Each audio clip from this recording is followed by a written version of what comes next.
Welcome everybody, how's it going? It is RambleCast time. This is Wednesday, June 7th. Corbin is in the room and we're going to talk about some Apple stuff. Hello. It was Apple week, unfortunately.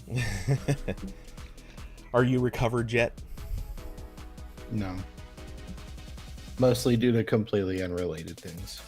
Just really tired. Went to the dentist this week, going again tomorrow. So much fun. Wow. Yeah. And that's not even the worst thing to happen in the last week. I can't believe it's legal to have 2 dentist appointments in 1 week. But it is. And I have to do it this week. So, yay.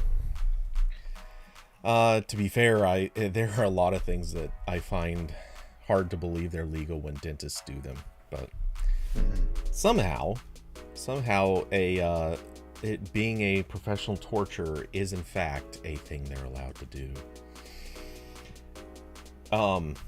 It's definitely it's not the profession for the faint of heart, that's for sure.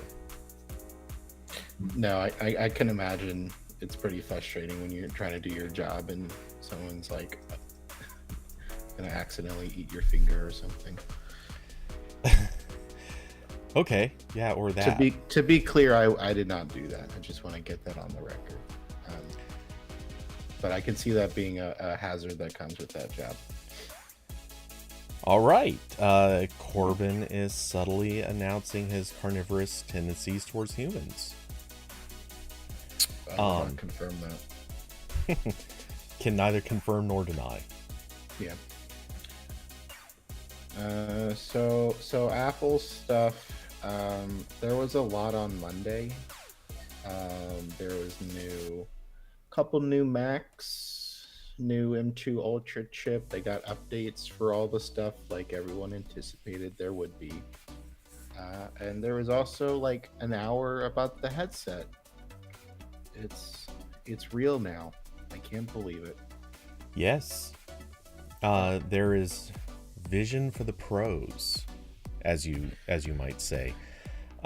Someone might say. No one's gonna say that. Yeah, the headset that has been rumored for at least as long as Corbin has been a legal adult is actually now a real thing. And well, golly, where do we even start with this thing? Honestly, there are a lot of angles to hit, but I guess I guess just the fact that like Apple's kind of going for something unique here. Like this isn't just a Meta Quest competitor.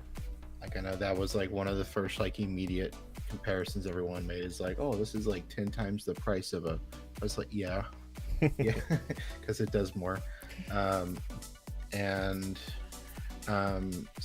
like this is I guess probably maybe the most apt analogy is that it's like an iPad on your head, sort of, because it's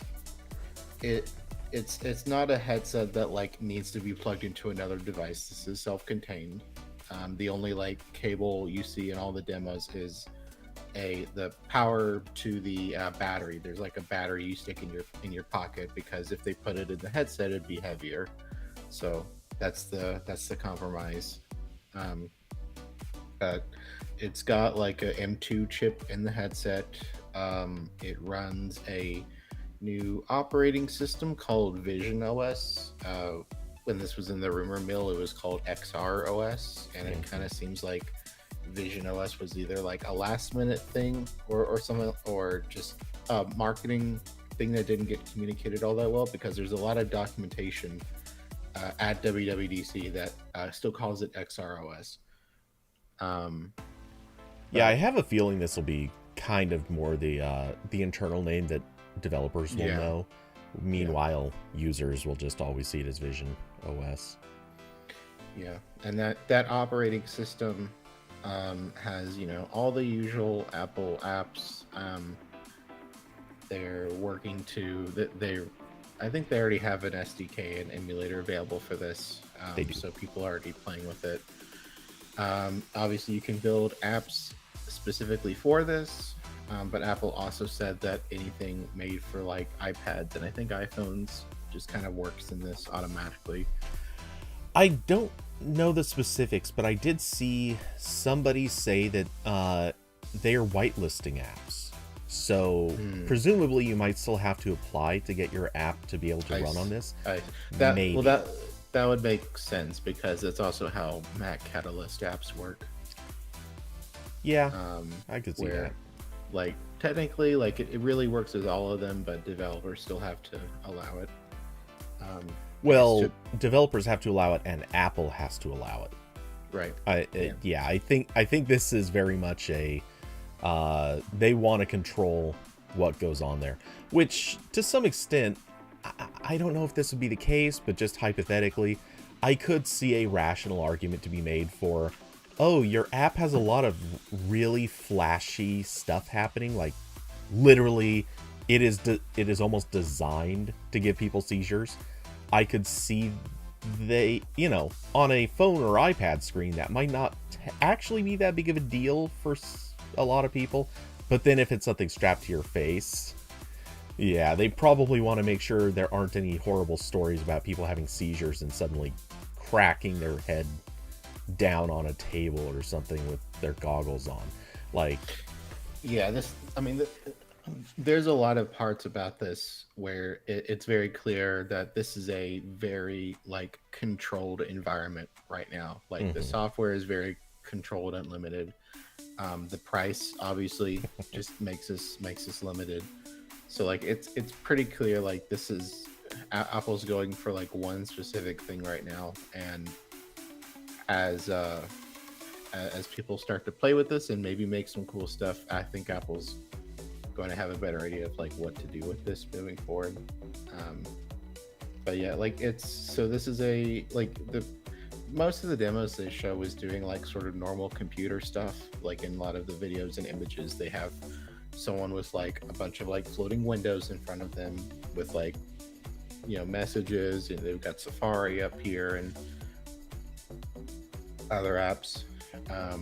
But this is supposed to be both AR and VR, and they're achieving this in the same way we've seen some VR headsets do to limited success, which is that the screens are completely covering your eyes, but there is a mode to allow the outside environment to sort of be piped in, and then the windows are displayed on top of that. And I think that's also what HoloLens was doing, I think. I'm not sure I don't remember if HoloLens was like overlaying it necessarily. Certainly not like this. Yeah. There's the pass through is definitely a strategy. And overall I consider it probably a good one. What got me is how many people I saw genuinely seem to be confused by the idea that this was how it worked, because we've been getting leaks for a year that have been reiterating this point, that it was going to be a video pass through, that these weren't just transparent glasses, right? And so because if you do transparent glasses, then you can't do VR. Yeah, right. I mean, this is something I don't expect everyone to really understand or know this, but realistically, you genuinely cannot do good VR if you have transparency, because you would have too much light coming in, and the VR headset would have to compete with that light, which is why transparent AR, which things like that do exist, obviously. Transparent AR is out there, but usually that's more of like heads-up displays where you get sort of like laser-like lines. You don't have like full objects hovering in space with most AR. Right. So, and the alternative is, and it would be very cool if Apple had done this, but the alternative and the realistic only solution is to use something like electrochromic glass. And if anyone has seen the attempts at using electrochromic glass so far, like OnePlus did it in their supposed like disappearing camera, or the prototype phone where it had a quote unquote disappearing camera. It's a neat trick, but it doesn't look right, not yet, and it has a not very good effect on the pictures that are taken with the camera. Not that OnePlus really showed that off, but it has been shown off that like you cannot get a untinted version of an image through that. So yeah, electrochromic glass could probably have worked here, but I don't think it's ready. Or I'm assuming it's not that ready. Otherwise, Apple might have tried it. Yeah. So yes, it's like basically self-contained iPad, and they showed off some images where there is like I guess one of the more surprising parts about this to me is that the main input is your hands. There's not a controller for this. So in the demos, or not demo, whatever promo video this is, they did show parts where someone is just, you know, like tapping on things, you know, because it's sort of like an iPad but hovering, like the app design for this stuff right now. So you're just, you know, tapping on things in the apps. And they did show a couple pictures here where someone's using like a virtual keyboard in front of them and sort of typing on that.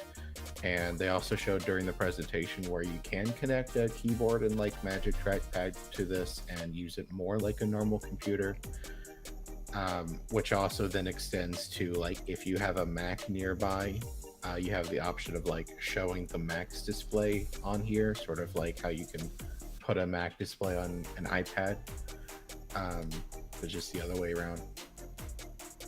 And that's certainly a choice. And I'm gonna forget to bring this up later, so I guess I can say now because it ties back into this. I was very surprised that there were no games shown on this. So was I. Like, I think like I see what Apple was going for, because if you just announce this and you spend a lot of time on gaming, then that sort of invites more comparisons to like, oh, this is just Apple's VR gaming headset, and like Facebook already has one that's $300. So I understand why they wouldn't want to spend the majority of their time talking about gaming, because that has already been done, so to speak. Like, obviously this is going to be better than the $300 headset at VR gaming, but a comparable product exists right now. Yeah. So framing it more as like a computer on your head for computer stuff makes more sense, but they still should have showed something, because like the issue here is almost everything they showed in this demo is like things you can do on normal devices today, right? Like if I have a Mac or an iPad, like they showed like, oh, I've got my messages floating in my window. It's like, yes, I've got messages on my phone. They showed, you know, you're watching videos on a big screen, which I can do that on my TV right now. I know it gets bigger, but it's the same core experience in everything they showed. But VR gaming is something you cannot do on those devices. So it's kind of weird to me that they didn't show this at all. Yeah, I'm gonna have to argue with you on this one. I think those arguments don't really delineate differently, because I think it's not the same core experience, it's the same core functionality, but in a different experience. You're literally putting these things into a VR space, and the exact same thing could be said about gaming. I can game on a phone, a tablet, my PC, but I can also stick that into a virtual space and game that way. But not the same games, that's what I mean. Like, well, some of the same games. Yeah, I mean, yeah, there's like VR versions of normal games, but then you have stuff like, Beat Saber and Rec Room Right. and that kind of stuff, where it's like, I know Rec Room is also got ported to normal screens, but like this is like one case where there is already like a market of experiences that cannot be replicated in the same way on other devices. So I would think Apple would show some of that here. Okay, Again, now not the majority, definitely, but yeah. I know it's a messy argument to make, but are you saying that there won't be apps that also make good use out of VR specifically? Because I think, I'm confident there yeah, will be. there will be, but none of that was shown.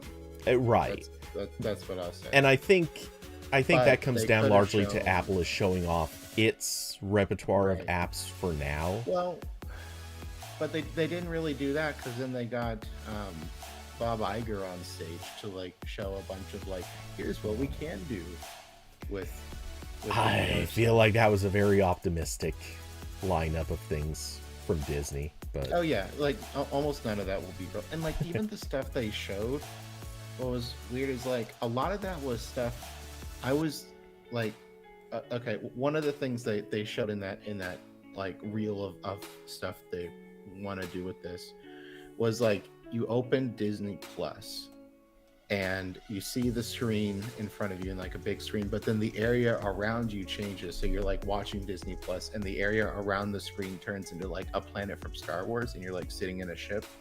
But I'm like, that's exactly what the Hulu app on my Daydream headset did. Like yeah. when you opened Hulu, like it turned the area around you into like a theater. Like it felt like you were in like a big movie theater. You got a projection in front of you.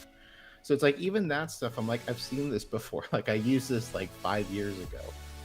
And I'm like, I don't know why Apple didn't. Like, Apple could have got the Beat Saber people up here to show something or something like that. And it was kind of weird to me they didn't. So But part of that missing equation was the fact that there's no controllers.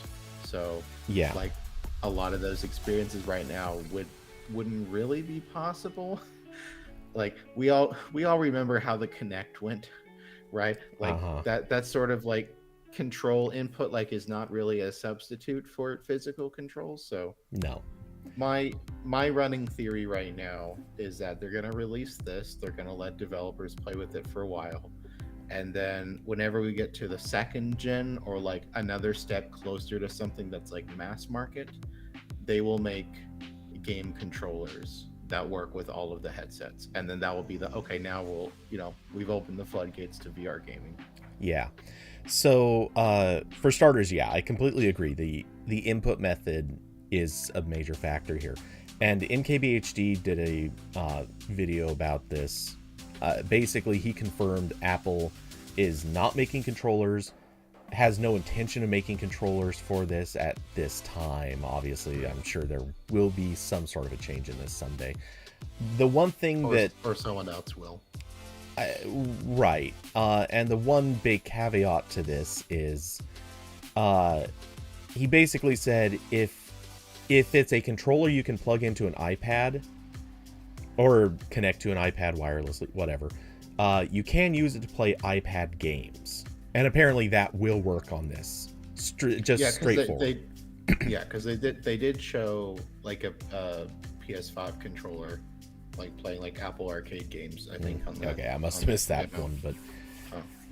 But yeah, so at a bare minimum, like you could use a controller with this, but that's obviously not going to be the intended function, and it's unclear if you'll only be able to use it with quote unquote like iPad games, or if it will still work with other things. Like, is this going to be sort of the game or iPad apps or whatever apps run in a certain mode, and you can just connect the controller only to stuff in that mode, or will it be something that apps running in sort of the Vision OS mode, are those going to also be able to take advantage of a controller? I'm assuming they will, but yeah, it is a question worth asking.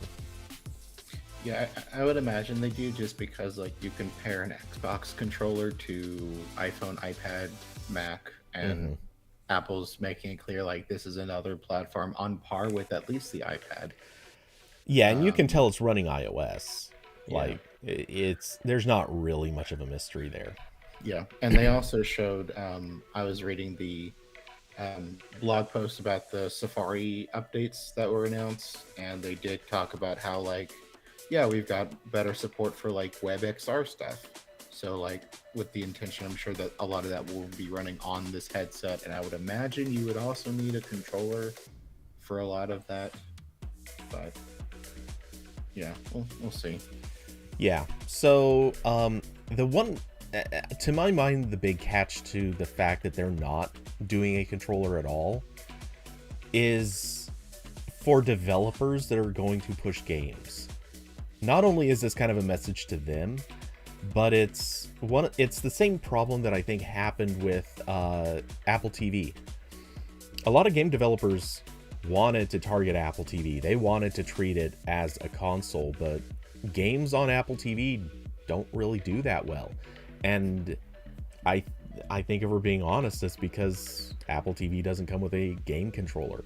Sure, you can use an Xbox controller with it, but that doesn't mean that people are rushing out to go buy controllers from other places, because it's not the natural thing to do. They want their first-person Apple controller. Or first-party Apple controller. Right. Yeah, and Austin said Apple definitely framed this as a look at all the products we can sell that this can replace.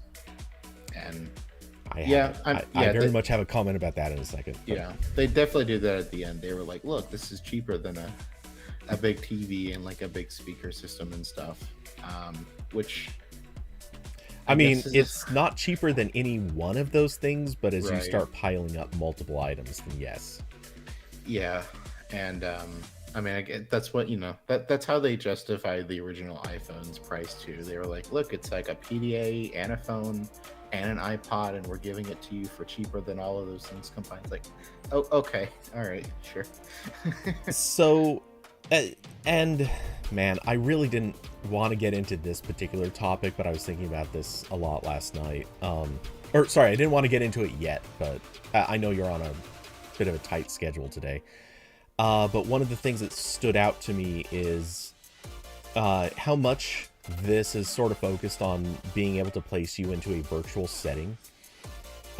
Because let's be honest, like every video that they showed was somebody in like a beautiful large room, big spacious corridors and everything like that. And then you've got these VR windows sitting in front of it. The reality is, most people in the world do not live in these nice giant houses or have access to massive places out in nature. Most people are stuck in tiny little apartments, things like that. I'm gonna throw the bonus here. People who work in offices. I think a big part of what Apple's kind of advertising is, hey, if you work in an office, you can be stuck in a tiny little cubicle or even a desk without walls, and this can make you feel like you're in a big open space.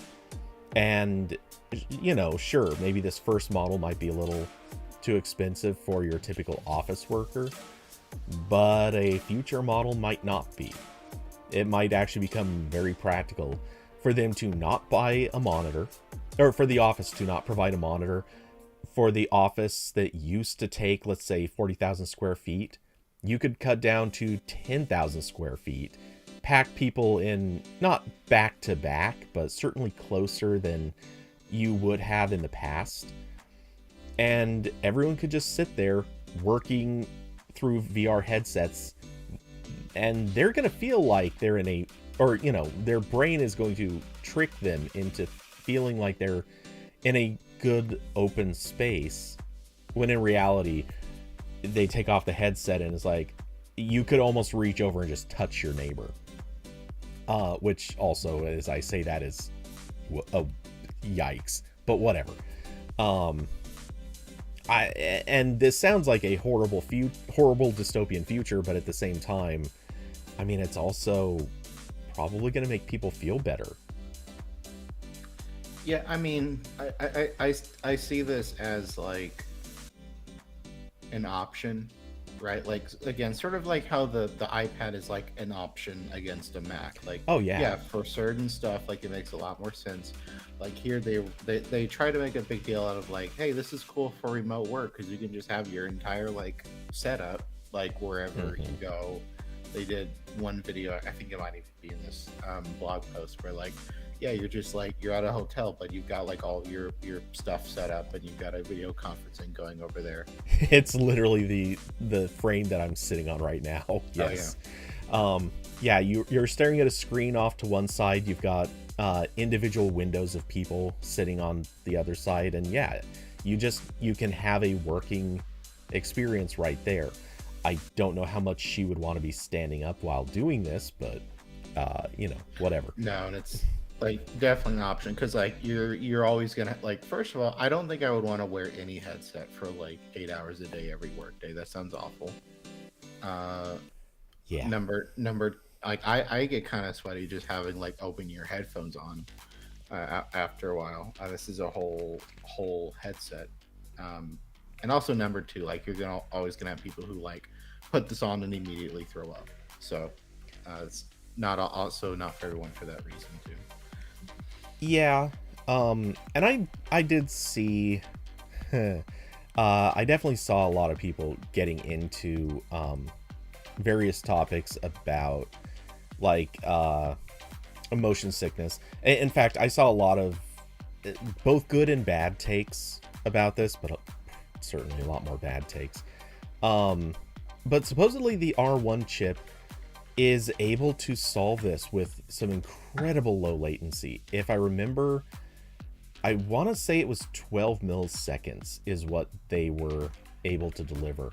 Whereas the Meta Quest Pro, which is, to my knowledge, I think spec-wise, the Quest Pro is supposed to basically be the highest end thing that's on the market so far. At least consumer available. I could be wrong on that. Austin, correct me if I am, but if it's the best that's on the market right now, if I remember, I think their latency was something like 35 milliseconds. I looked it up last night. I apologize, I don't remember exactly what it was. Oh wait, do I have it in this? Yeah, I mean the latency would have to be a lot lower for what Apple's selling here, because like, again, like going back to all the other VR headsets, a lot of them have passed through, but like it's not very good. So if Apple's trying to sell this with the intention of like, yeah, most of the time you're piping in reality, I would hope it'd be better. Yeah, okay, so the Quest Pro's pass-through latency is between 35 to 60 milliseconds. Apple is claiming 12. So Apple, presuming that they can deliver on 12 consistently, that is literally a third of Quest Pro's best case scenario. I'm gonna say that is pretty solid. And it's possible. Maybe it's not as good as that. Maybe it's not consistent. We don't know. But if it can deliver on that, that is indisputably really good. And will that cause motion sickness? I'm sure there's some gamers out there who are probably going to scream, 12 milliseconds? How dare you? I need it to be 5 or something. But I'm thinking for the vast majority of people, I bet 12 milliseconds is probably very good and will probably not cause any motion sickness. Right. I suppose we'll see, but the few people who've used it so far for 30 minutes have said that they're not getting any motion sickness out of it, so that's promising. Yeah, and it varies from person to person. But yeah, I mean, like, this looks fine. All the hands-on demos of it, everyone's been mostly praise, especially in terms of like the internal resolution, because the resolution on this is so much higher than everything else. Yep.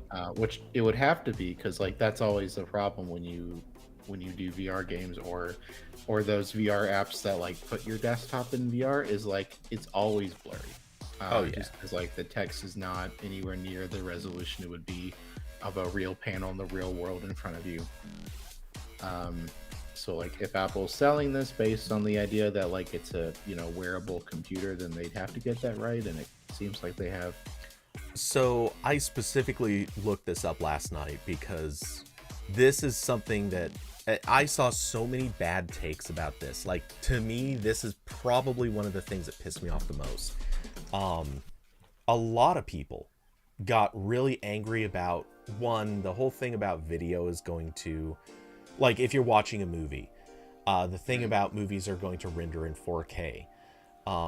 And I saw a lot of people getting really mad about the whole, like, you're going to write an email and the text is going to be blurry. Or I kept saying, and I've said this repeatedly, I've been saying this for multiple years, my dream scenario is I want to be able to open an IDE and code in VR. I want to be able to be like lying in bed and be able to have an ultra wide screen effectively in front of me that I can just work on without having to physically have an ultra wide in front of me. And I saw so many people going, oh my god, that'd be the worst experience ever. How can you possibly want this? It's going to be like, the text is going to be unreadable and so on and so forth. And it's like, are you people dense? Are you, how are you getting to this place? So let's actually touch on the numbers really quick. Apple, okay, before we talk about Apple, let's talk about the Meta Quest Pro.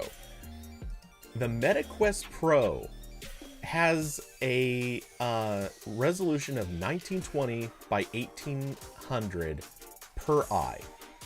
And as you, when you do the math, basically it amounts to 6.9 million total pixels. Let's round up to 7, just to make it easy. 7 million pixels. It's actually a little less than 6.9, but who cares? Apple has 23 million pixels total. Over 3 times as much resolution. Over 3 times. Right. And the Meta Quest Pro, look, I'm not denying I probably wouldn't really want to try coding on that. I'm assuming text isn't super brilliant and beautiful on there, but I'm assuming if push comes to shove, you could probably tolerate it. On the Vision Pro, 23 million sounds pretty effing sharp to me. Like, who's sitting there going, wow, this is blocky? I didn't hear anyone saying that. I feel like somebody by now would have, in the hands-ons, would have done like the demo where they look at the max screen, which supposedly they did, and they get to mirror displays. I would have thought somebody out there would have said, oh, the text still isn't that great. I didn't hear that. Mm-hmm. So I'm thinking that this is probably a pretty good experience, and this actually could be a great device for developers. Yeah, I mean, especially if like you need a lot of screen space all the time. Well, also depends on what they let you do on this. It sounds like it's closest to an iPad, which is not an optimal development environment. So you might have to do a lot of that, like on mirroring a Mac screen or something. Oh yeah, I yeah. don't know. I'm still seeing this as mirroring a Mac screen. Right. One of the things they didn't really cover super well, and I know they kind of alluded to it, but like, how does using, let's say, a mouse or trackpad really work in this space? And more importantly, like, how does it work between windows? Like, it's one thing to mirror a window and interact with just that, but what happens if, let's say, you have 3 windows and you need to drag things between them? that sort of experience we don't really know yet. Yeah. Austin said, we Yeah. don't really know the field of view or the frequency of the screens yet. So there was, I don't remember where the source of it was, but there was actually something about the field of view that leaked or was promised or revealed sometime in the past. And so it actually is known, or believed to be known. But I don't remember what the actual field of view is. Though it is, I do know it was slightly larger than MetaQuest Pro.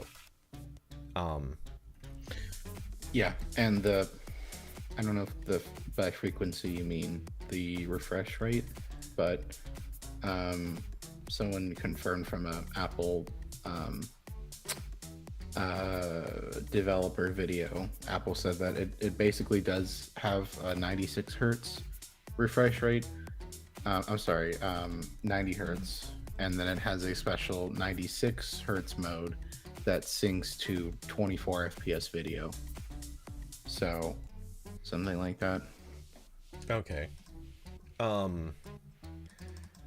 Yeah, and I'll agree. I think I do think not anything under 120 is probably a little on the slow side for this. I hate saying that, but that's probably going to be one of their, like, today that's the weak point of it, and in like 2 generations then they'll jump to 120, and that'll be sort of that same moment where like the iPad went to Retina, you know, or well, all of Apple's products, when they started going to Retina, all of a sudden people are like, oh yeah, okay, no, now this is the product we actually want. And I think that's going to be the thing here. Like, they have the resolution, they just need the refresh rate to actually match. Yeah, and I do wonder if that might also be why there's no games here. So I wonder if maybe full-on VR games is maybe too much motion going on for that, maybe. Possibly. Again, it depends on the person also, but... And I think 90 is... for most things, I think 90 is probably going to end up being fine. It's just, again, this will be something where some people are going to be bothered by it. You're more sensitive to it when the environment around you is moving around and you are also moving around. Yeah, like exactly. And a lot of the stuff Apple's showing off, you're just like sitting on the couch, like yeah. If you're stationary, you'll probably not even notice this. But yeah, if you're walking, I could see there being a little bit more of a thing to it. Though that's also only going to matter, or well, it's going to matter more in pass-through mode than it's going to matter when you're just doing pure VR. When you're doing pure VR, I think you adapt to it a lot more. So yeah, I'm not overly worried about that in particular. Let's see. What else was there? It's got cameras on it, so you can take 3D videos. That bit during the presentation was really weird. MKBHD's hands-on, yeah, he addressed this, and basically, like, this was the one thing he pretty much said, yeah, no, this I was not into. He was not down with that at all. Because even watching the video, he basically came away from it saying, yeah, this is not enjoyable to watch. Yeah, I think that's another thing that's gonna need to take a while, and really ideally, like, at some point Apple will position the cameras on like the iPhone in a way that lets them record in that manner. Like, if you just have a iPhone, you can have, you know, one camera on both sides of the phone and get something similar to this, maybe. Mm-hmm. It depend on the I don't know what the best design would be for that, but you know, once it gets to that point and then you have like this video you can see on displays like this, that might be better. Well, I think the perspective is always going to be kind of unpleasant. And what I mean by that is you're going to be looking effectively through someone else's eyes, even if you were the one wearing it. Like, as the person with the VR headset on, like, every move they make, you're going to see it from that perspective, and the problem is you will not be making those same movements, and I think that's going to be kind of disorienting.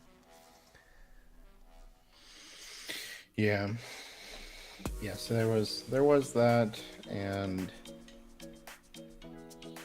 yeah, I mean, again, the one thing I thought was missing from this was like something I can't do on my iPad today, and they didn't like really show that. It's just a different way of using my iPad. So, but I mean, I think also it ties back into the price. Like, I've already seen a lot of people joking on the price, and this was already a thing I knew I was not going to buy. This would be way out of anything I could possibly buy, or most normal people. This is a first generation Apple product. If anyone remembers how expensive the Apple Watch was, I don't know.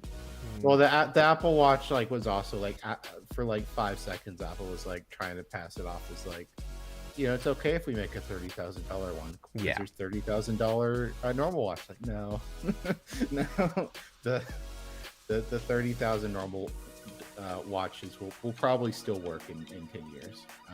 Yeah.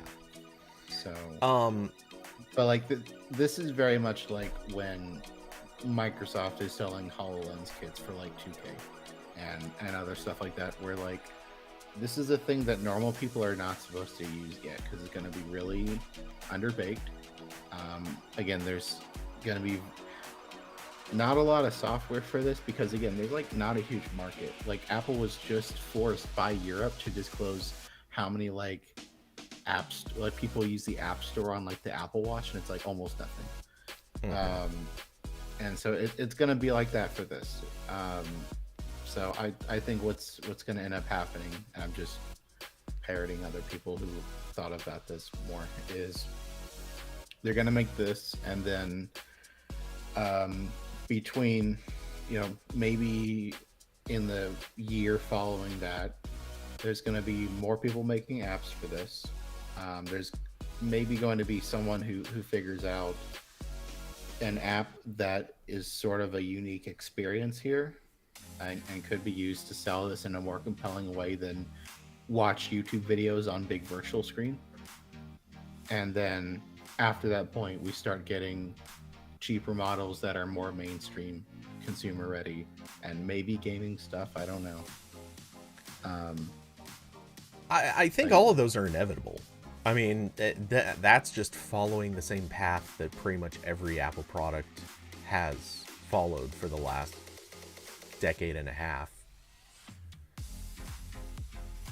Yeah, I'm gonna be very curious where the gaming direction goes with this, because you know, because like that's sort of like what I would want most out of this is like, yeah, I'd like to play, you know, there were some VR games I liked when I had a VR setup, and it'd be cool to have those on a self-contained headset that has the resolution of this. You know, I don't know if that would, all of that could be used for games, but like, you know, Apple's putting an M2 in this, so that could be some really cool VR gaming. But you know, who knows who will show up on this, especially before there's like actual like VR motion controllers here. Yeah. So like that's part of what like I would be interested in this. Like I would love to have this in like 2 or 3 generations. Mm-hmm. Like that's where I'm looking at it. Like it obviously needs to be cheaper. I can't spend that much money, but also there's going to be like weird stuff that shows up that Apple will only figure out with a wider pool of people trying this out. Yeah, which really brings back the obvious point. This is a first generation product. Yeah, exactly. And yes, the price right now is basically an early adopter tax. I don't mind that. I don't think there's anything wrong. It's not for me. Well, yeah. I'm not saying it's for most people. The price is definitely a big stopping factor. That said, I also don't think that there's anything wrong with the price, because as a first or early generation product, that is, in my mind, it is intended for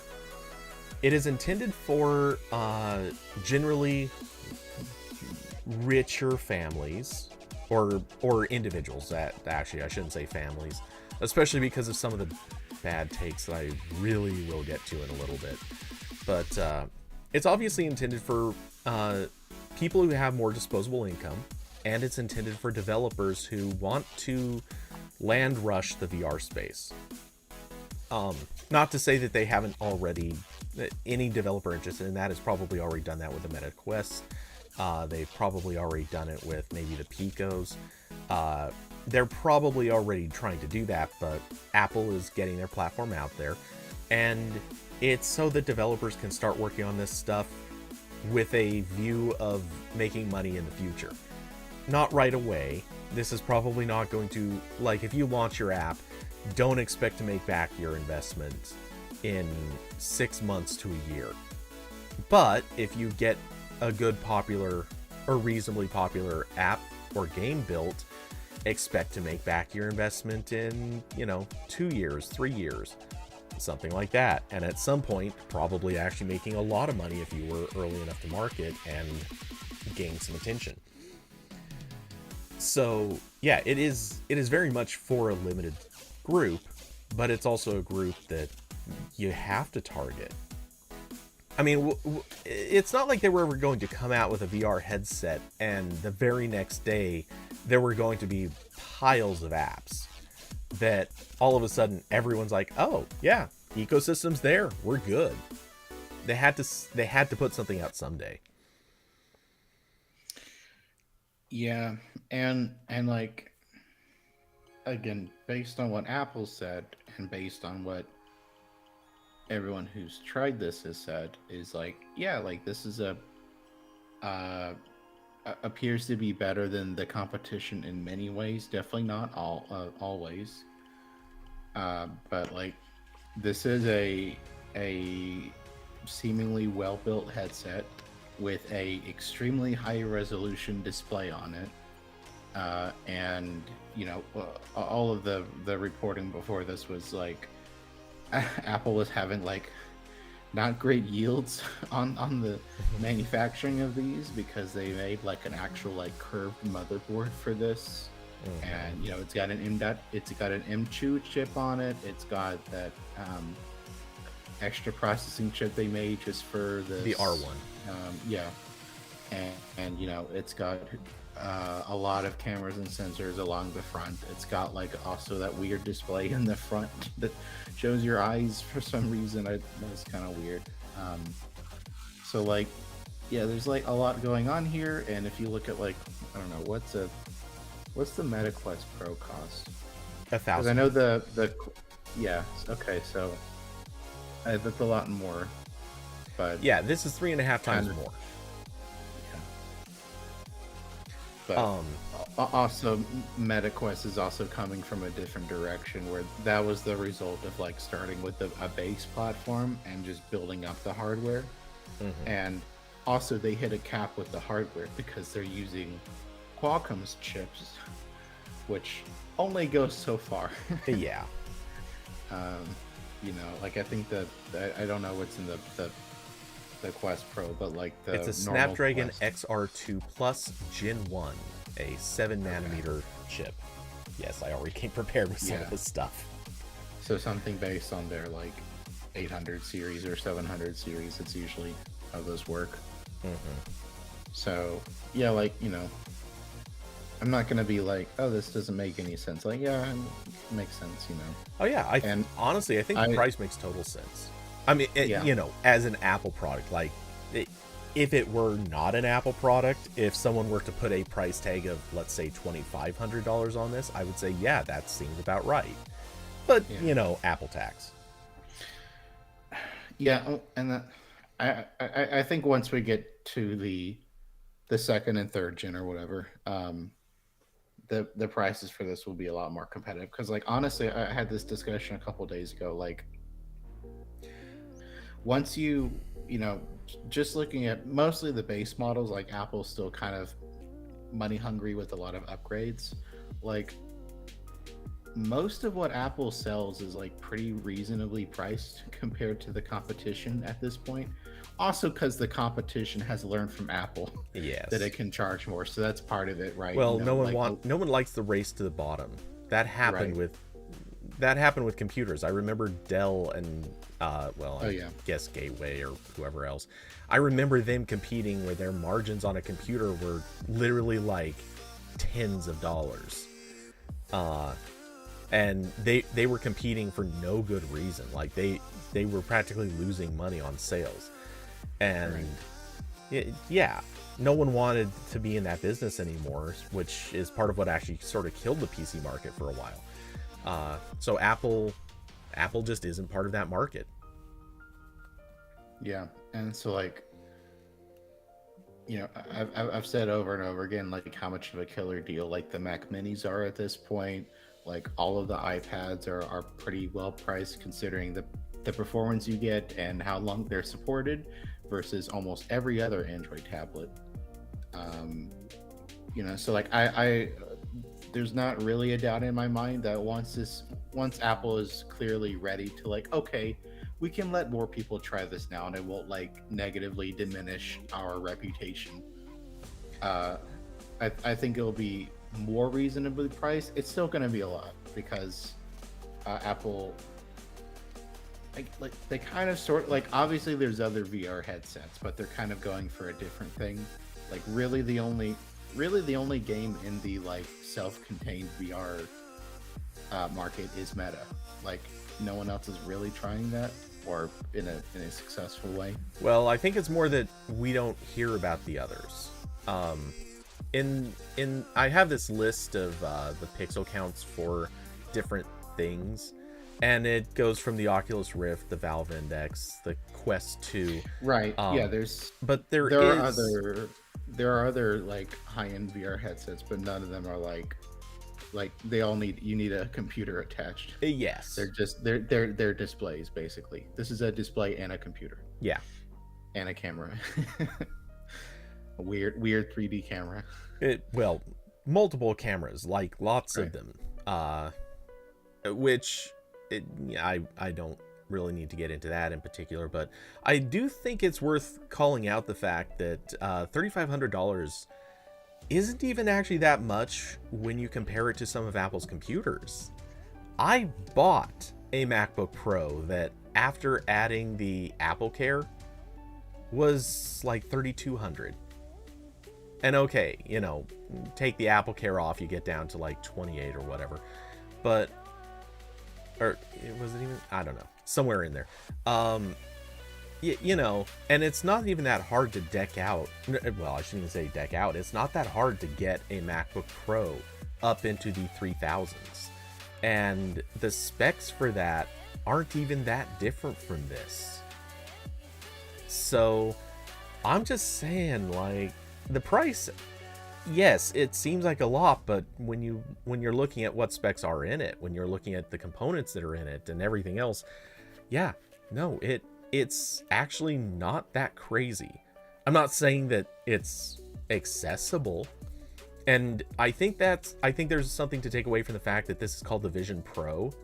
That word Pro, I think, is doing a little bit of heavy lifting that most people aren't really picking up, which is they might release a non-Pro model. And I don't think the price on this is really going to come down. I'm sure when they're ready to release a more accessible version, that will be just normal Vision without the Pro. It'll be the Vision Air or something like that. And at that point, I'm picturing a price of like $2,000 or something in that territory. Honestly, I do not see the price on. I'm going to go on record now. I don't see this price, $3,500, going down very much. If for a pro model, so-called pro, I think it'll be 3,000 or above in the next generation and generations to follow. But they will have a non-pro model that will be your $2,000 model or whatever. Yeah.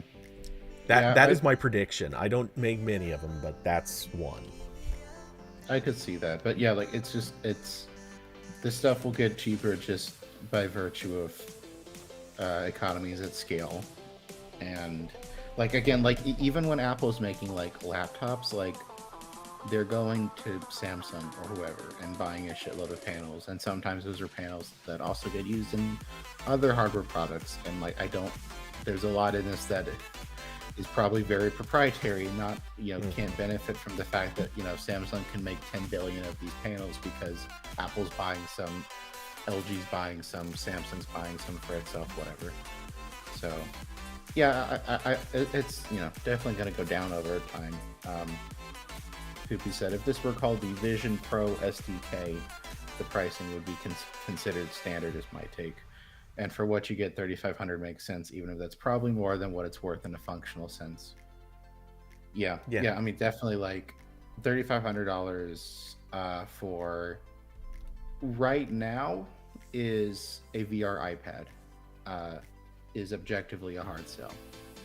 But, we'll see what like apps could do. Again, like, it's still not like really super clear like how open will this be, like, because they're obviously, again, they're whitelisting apps. They're obviously going to curate a store. And again, this also, by the way, everything we're saying is predicated on the fact that it doesn't come out until next year.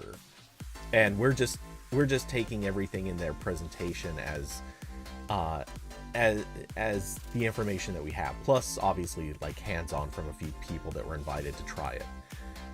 That's not a lot of room to work off of, and like no one's going home with this. No one has these things for review, and even what the hands-on people were allowed to do was limited by whoever was sort of handling them. Yeah, like I mean, because there's still stuff where like the iPad is a hard sell as a computer, and this is very much intended as like probably closer to a Mac. It honestly is like what Apple's kind of going for. That's what I'm getting from it. Yeah. Well, yeah, I feel like this is a Mac that runs like an iPad. That's sort of how I'm picturing it. Yeah, like they're showing this in a lot of the same like situations and workflows that like you'd probably be using like one of the larger screen iPads on, or just a Mac. So I would hope that this would be either more open than the iPad, or between now and this, they open up the iPad a lot more. Like there wasn't really any bombshells with the iOS 17 stuff, just a bunch of little changes. Like I saw it finally supports USB webcams, so that's good. We got there. By the way, really quick, Austin made an interesting comment. He guarantees that they'll have subsidized carrier deals for later generations. Well, not only Verizon would love to sell you this on a 36-month payment plan. That's what I was gonna say. And the interesting thing about that is, I mean, I could see somebody paying, I mean, it'd be what, 90, well, rounded up, $98 a month. He would, on a 36-month deal, of course, but yeah, I mean, that's still a lot, but that's pretty accessible for a lot of people. Yeah, and also one of the things that is an open question in regards to being open is one of the things that Apple does not let you do on an iPad or iPhone right now is cloud streaming as an app. You can do it through Safari, but not as an app. But that would potentially be very useful for this. Like I can imagine a lot of companies who would maybe be interested in this, but there's like a couple things that like need to run on a PC, And Microsoft sells, Windows 365 to companies where you can just have a cloud Windows machine ready to go, and you interact with it in the same way as like you would a remote desktop or anything else. And something like that would be pretty killer for this, on top of just the normal like cloud gaming and stuff. So I would hope that they would reverse that, and hopefully reverse it for iPad too, because that's kind of a silly thing, but whatever. At least they're making Safari better at that kind of stuff. That's the little bit of silver lining. Yeah. Okay, so being a responsible person, I do have to ask, you said something about having a hard out about now? Yep, I should go. Okay. Well, hate to see you go, but Yeah. I know how much you wanted to talk about there. Otherwise, very lackluster WWDC. Yeah, I made a toot of like what I would have liked to see here. Well, I'll to be fair, some of the things that you want to see, they were never going to talk about. I know that. I still want it. But I will quickly say things I liked from this. Some of the Apple Watch stuff looks interesting. I don't really know how much I'll care, but they're doing something there. Sharing they'll finally let you share AirTags and other Find My stuff with other people. That's really great. That should have been there 2 years ago. What else? What else was I going to say? Oh yeah, finally offline maps and Apple Maps again. Like, it's one of those things. Why? Yeah. Who thought it wasn't there already? Yeah, should have had that a while ago. And also the desktop widget stuff that's just like gadgets from Windows Vista. Hell yeah. I would still like something comparable to Dashboard as an option, but I'll take the desktop widgets. I want you to make more of them, Apple. I like that they're doing this, because I think that the notification center placement that they have now is... Oh, it's terrible. Yeah. I don't know what... Like, I have that same complaint with Windows and Chrome OS, where it's like, why are you organizing this like I'm on an iPad with like a tall vertical screen? I have all this other space. Use some of that, please. Yeah, I certainly would kind of like to be able to do like at least even a 2-column setup. I don't like a lot of what they do with that thing in the first place. It's too much like how iPhone, if you were to stick an iPhone on the side of your screen, that's kind of what I feel like I get when I look at this. Because single column, you're already limiting me to 3 apps worth of notifications, so I have to clear something or click extra times to see more notifications. And then the widgets, I don't know if this has happened to you, but it happens to me all the time. The top 2 will usually stick around. Anything after that, they have a tendency to just disappear from the list all the time. I don't know what's up with that, but I just can't seem to keep them there. They go away. And I don't know, maybe this has something to do with like app updates or some other weird side effect, but yeah, that's what I was excited for. But yeah, okay. Well, I'll go now. Farewell, everyone.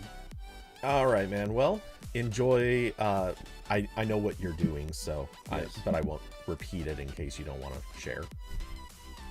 Okay, goodbye, everyone. Later.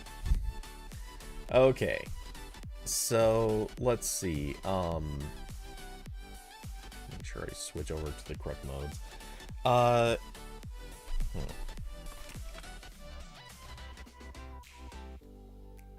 Okay.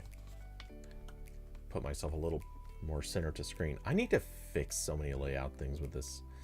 Anyway, to continue the notes on the widgets just for another moment, I gotta say personally, as much as I like that they're trying to do something new, I also think that they're doing it very poorly, because the only place I look at on my Mac, less the notification center, is the actual desktop.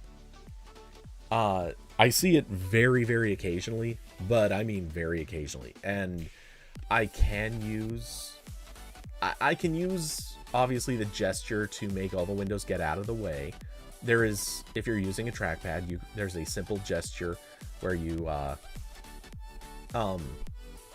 basically squeeze, I think it's 4 fingers together. No. Oh, sorry. Is it swipe up or? Okay. Sorry. It's the push out. That's what it is. That's what I thought it was, but the first time I did it that way, it didn't trigger. That's weird. Normally the gestures are not that finicky. Anyway, the push out with 4 fingers will make all the windows clear out of the way and you can see what's on the desktop. The only thing is that is a gesture a lot of people don't know to make. And even if they know to make it, how often are they doing it? I think most people do this pretty infrequently. And plus, I don't know if this is the case, but oh wow, okay. If you click on the desktop after doing that, it brings up Finder. I guess if you click on a widget, it would probably work correctly, but otherwise right now it just pulls up a Finder, or it brings all your Finder windows into focus, or brings them back into view, and then everything else just stays hidden, which is not a great experience right now. Anyway, so yeah, I like that they're trying this, and I'm hoping that it will go maybe some distance in getting developers to start doing widgets again, because I feel like that's one place where they just went away. Like, I don't see developers coming out with widgets hardly at all. So yeah, I don't know. Let's see. Anyway, going back to the headset, I saw a lot of bad takes. God, so many bad takes, and I want to address probably more than I should. This is man yelling at the internet for being bad. So starting off, just in the order that I made notes about this, I saw a lot of people mocking how this is going to look when people wear it. Which is a little bit funny to me because I've seen so many people like credit Ready Player One's cover. They loved the cover of Ready Player One. Apple just came out with a headset that looks almost identical to the thing from Ready Player One. And everyone hates it. I mean, what? Really? And I guess I don't understand what the expectations were. I know everyone wants like a pair of glasses. Like, you just want a pair of glasses you put on, no heavy stuff on it. They just want this impossibly futuristic technology to suddenly poof into existence. We're not there yet. This is still, we're still in the days when it's going to be a heavy set of glasses. I think Google Glass sort of broke people's expectations because it was something that allowed your eyes and your and maybe the use of glasses, like, it allowed these things to still exist in a usable, while still connected to the real world kind of look and aesthetic.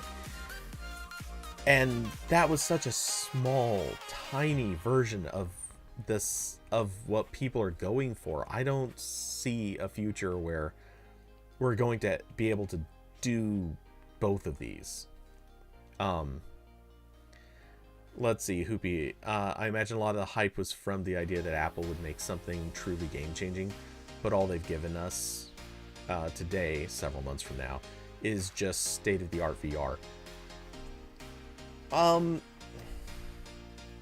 You know, it's weird to me that that's not game-changing.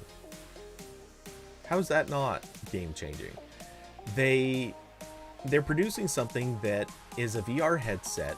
Well, VR and ostensibly in its form AR, where it is good enough that you could get up and walk around with it on. That's already better than most VR headsets.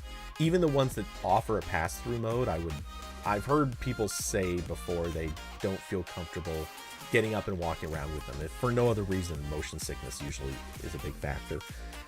It feels to me like already, yeah, it's a little beyond just state-of-the-art VR. Let's see. Not game-changing in the way that this isn't meaningfully different today from a Meta headset I can buy at Best Buy today. It may be more refined and ecosystem promising, but it's not new. You know, believe me, I understand what you're saying. You're describing the make something that no one's ever done before in any capacity. Don't just make a thing that's better than what everyone's done before. And I get that. I do. But I also, I kind of feel like the thing to call out is no one has ever made that product. Not really. Apple certainly never has. Apple gave us an iPhone, which was that different than other smartphones at the time? No, it wasn't. I mean, I had a smartphone before Apple ever came out with an iPhone that had a touchscreen, that had that you dial by pressing on, well, it was a plastic screen, not a glass screen, but whatever. I used smartphones that could run apps, which wasn't even part of the original iPhone. There was, strictly speaking, like the thing about the original iPhone that was game changing had nothing to do with the fact that it was well, on paper, everything about it was just another smartphone. And we already had smartphones for years before that. The thing that was the things that were game changing about it, it's a pretty short list, honestly. First, it had a high refresh rate by current standards. It felt faster. It looked smoother. That's something that Windows Mobile was not good at. Windows Mobile was terrible at that at the time. And actually never did get good. But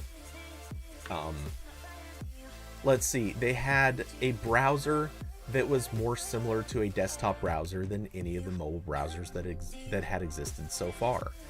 And when I say similar to a desktop browser, it was also completely dissimilar to a desktop browser. When you start drawing the comparisons and differences between desktop browsers at the time, Apple made some smart decisions with Safari, mobile Safari, and it worked out well. It was some good decisions. And they also made a bigger screen, which is really funny because you think about the size of screens now compared to the original iPhone.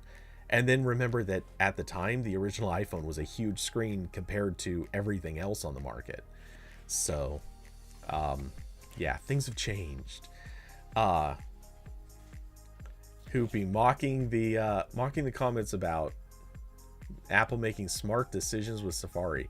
Don't get me wrong, I'm not the biggest fan of it, but at the same time, it is also true. Mobile Safari made decisions that everyone came away saying, "Oh, we like this experience." That's what they did right. It doesn't matter that it had a lot of other problems. What mattered is the fact that a lot of people used it and were like, "Ooh, I never knew I needed a web browser in my pocket until suddenly I had it." At which point they liked it. There were other phones that offered web browsers. You could get Mobile Opera already, and it was not bad. But it was not what people liked. When people got their hands on Safari, they liked it. That was the difference. Let's see. Hoopy. To be clear, I think this could eventually be game-changing, but today this hasn't had its no stylus all screen moment like the OG iPhone had. I think that's because people are more cynical now. The original iPhone came out when, honestly, like, people were still very used to things not changing at all. Like, when things changed, it was on desktops, and they were changing by, like, you didn't have yearly update schedules. You didn't have new products coming out. Now we're used to seeing things change rapidly. We've gone through this cycle a few times, and Apple did not come out with something that immediately changes everything. And I think also there is the fact that a lot of people won't be able to get this, either due to cost or availability, or also the mere fact it won't come out for 8 months. I know they're saying early 2024, but do the math. We're 6 months away from 2024 even starting, and realistically, Apple has, to my knowledge, never launched a product in January, or, well, maybe not never, but certainly not in the last decade. So February at the earliest. And truthfully, I'd be shocked if they launch as early as February. I have a feeling it's going to end up being more like April. So we're probably looking at close to a year away before this actually is available. I think all of these things added up made for a poorer, less impactful announcement. If they had announced this and said, hey, it will be available in July, I think a lot of people would feel different. There would be more excitement about this if people knew that this was going to be on store shelves in a month. David, you feel indifferent they didn't sell you on this? And that to me is also part of the thing. I don't know that this was intended to sell people.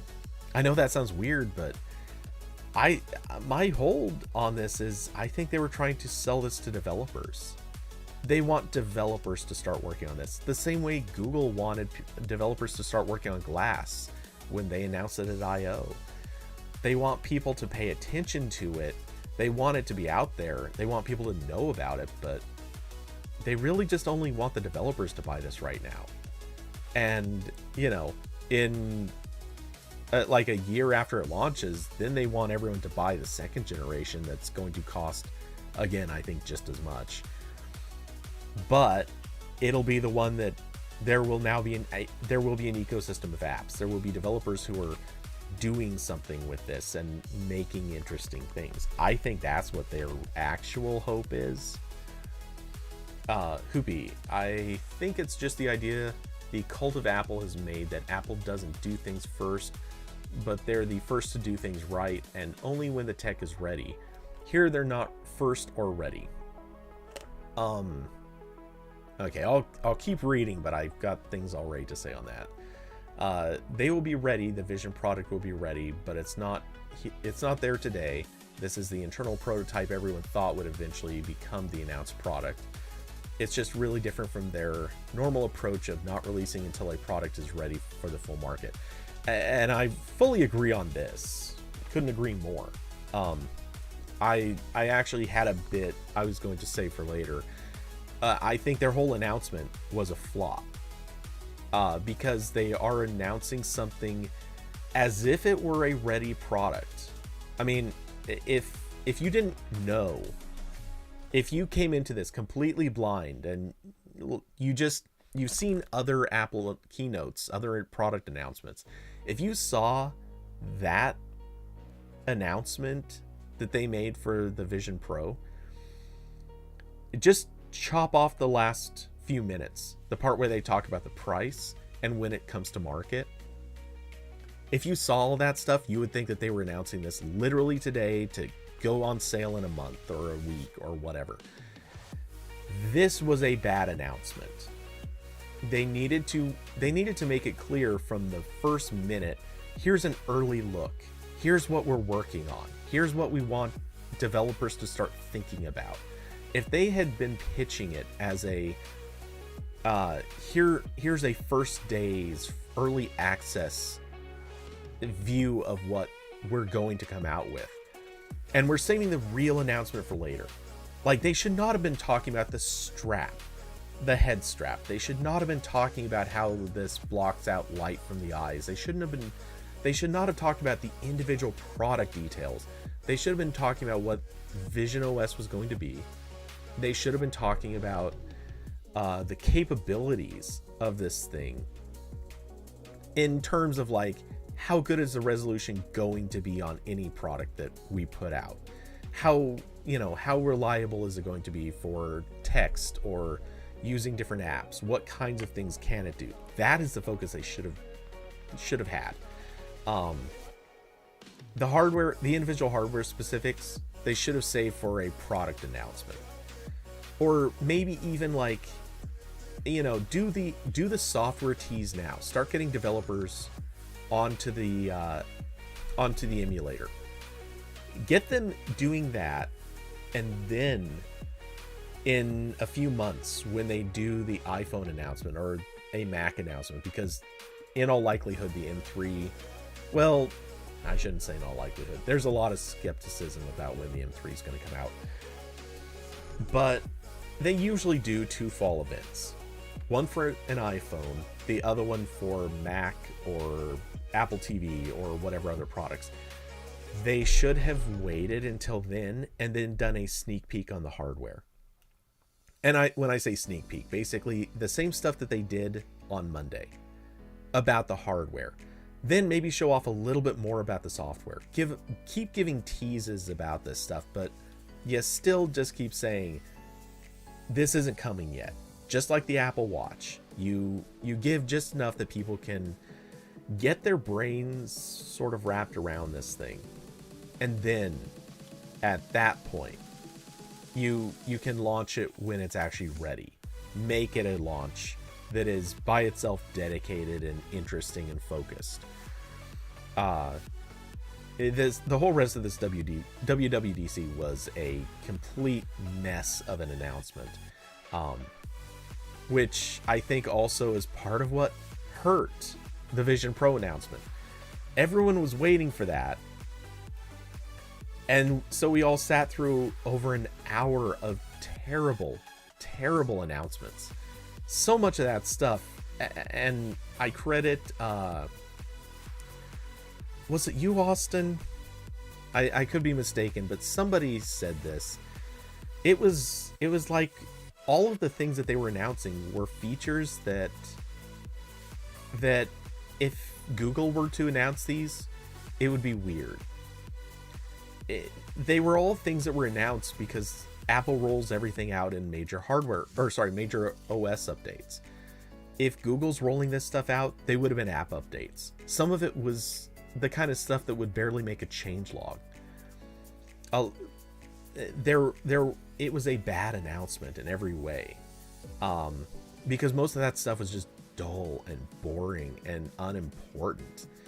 We didn't need to know about the minor visual tweaks that they were making to watchOS apps. We didn't need to hear about you think it was Hoopy? Okay. Credit to whomever.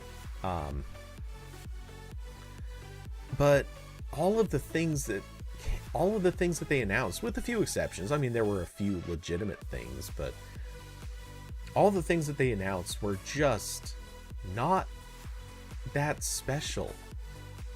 So, when you sit through, well, think about the last time you went to a comedy show, stand-up comics. How many, they have an opening act, and the opener is maybe not the funniest person, but they're supposed to be funny enough to get you going. And if the opener sucks, the main act usually kind of gets hurt by it. And that's kind of the problem. This was a bad opener. Apple threw a series of really lame announcements out into view, and no one cared, or, well, not that no one cared, but by the time we got to the Vision Pro, I know I was sitting there just like, okay, get on with it. My body language was different. I was slumping. I was annoyed. I just wanted them to get to the point. And they made us sit through over an hour of not the point. Um, let's see, Hoopy. I think an interesting comparison is that Apple announced sharing AirTags as a major feature of iOS 17, and Google is going to launch a billion-device network with an app update. Yeah, that's precisely it. Like, these were pitiful little announcements that Apple was making. And, also for people who don't care about the headset, I mean, if you take the headset completely out of the equation, imagine that all of the announcements that they just had were a regular WWDC announcement, but maybe stretched out or given a little more time to each, because they certainly were still rushing through them even though they were lame. That would have been one of the most embarrassing WWDCs ever. It was very dull stuff. Yeah, they announced stickers, and they spent a weird amount of time on the stickers. And I mean, I made the joke right from the start. Oh my god, they made aloe. Like, if the best, or not best, but if one of the things that you're spending more time on is talking about an app that Google tried and failed with, and is an easy way to mock it, like, maybe you should probably not spend time on that. Honestly, I could have seen them spending more time on the hardware announcements that came up front, which those were worthwhile-ish. I mean, they were not that special. The MacBook Air that no one is gonna it's a MacBook Air that people care about, the 13 and 15 inch, the brand new 15 inch. That's a pretty great laptop, and the price on it is actually really good. But there's also nothing different between this and a MacBook Pro. It just take out the fans. It's a little bit skinnier of a body. That's the difference. That's it. You can't spend a lot of time on that. But they also surprised everyone with a holy crap moment. They launched a Mac Pro. That was a big deal. They launched a Mac Pro that every person didn't know about. That's actually unusual for Apple.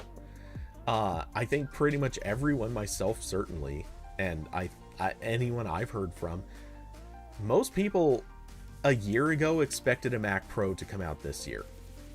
And then the lack of rumors kind of left everyone thinking, okay, there won't be a Mac Pro. And there were rumors suggesting the Studio was coming. I mean, that was a product announcement people cared about and were interested in and were surprised by, even though most people will not be buying a Studio and certainly not a Mac Pro. But it was interesting. It was a surprise. They also spent surprisingly little time on the Mac Pro, which I'm really surprised by. But yeah, there we go. Also, the starting price on a Mac Pro is, oh boy, it's high. Hoopy. People love stickers. That's why they've been features for only Allo and Hangouts and WhatsApp and WeChat and Messages and Messenger and Instagram and Twitter and YouTube and Gboard and Discord and TI. Whatever. What was the worst of the two? Google's AI emoji thing or Apple's stickers? The worst of the two is both. Which sounds like I'm making a joke about not deciding, but I'm actually making the joke that the fact that both of them happened is the problem. That's what actually makes them suck. Octodog is a national treasure. Okay, yes it is. Oh, gotcha. You were gonna say TikTok. It is funnier though that it got cut off. I agree.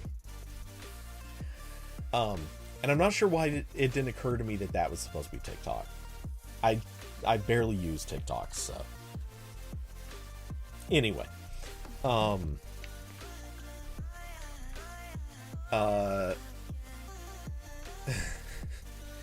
Always with the wheels. I mean, don't get me wrong, I agree. $100 per wheel is a lot of money.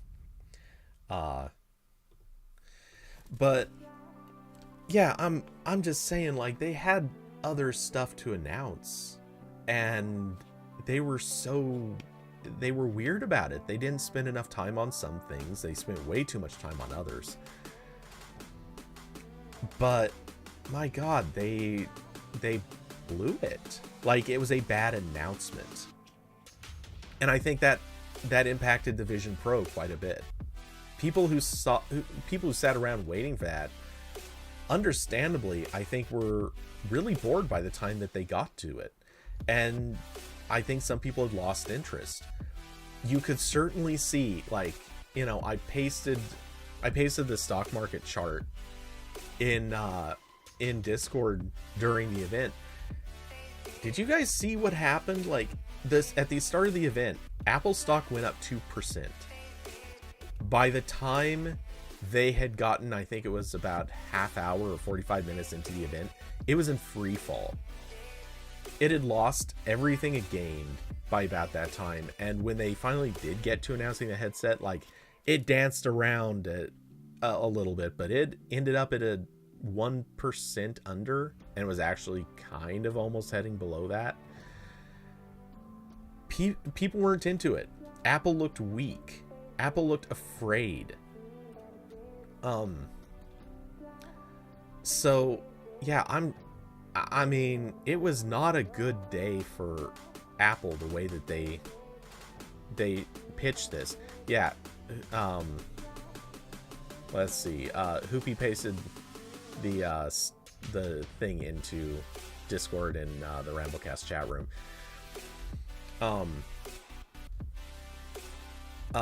But yeah, I mean, this is not a good look.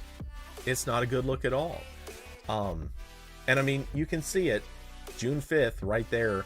The line, it darts upward, and then it goes plummeting back down. Like, that is a bad look. And you could tell it was because Apple looked weak. They looked afraid to announce a product.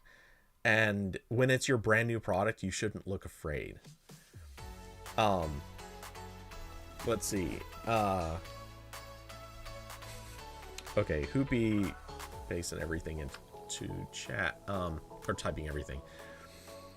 Okay, you say, I listened to a productivity podcast that moonlights as an Apple podcast, and they were anticipating this WWDC to be like one of the biggest and most important of all time. They haven't made a new episode yet, but it'll be interesting to hear the takes. Out of curiosity, is it the one with Merlin Mann? I can't think of the name of the podcast, but I just have a weird feeling that might be it. Or, well, Merlin Mann and or Dan Benjamin. It's not as okay, I've heard of Cortex too. I don't know much or really anything about Cortex, but I have heard the name quite a few times.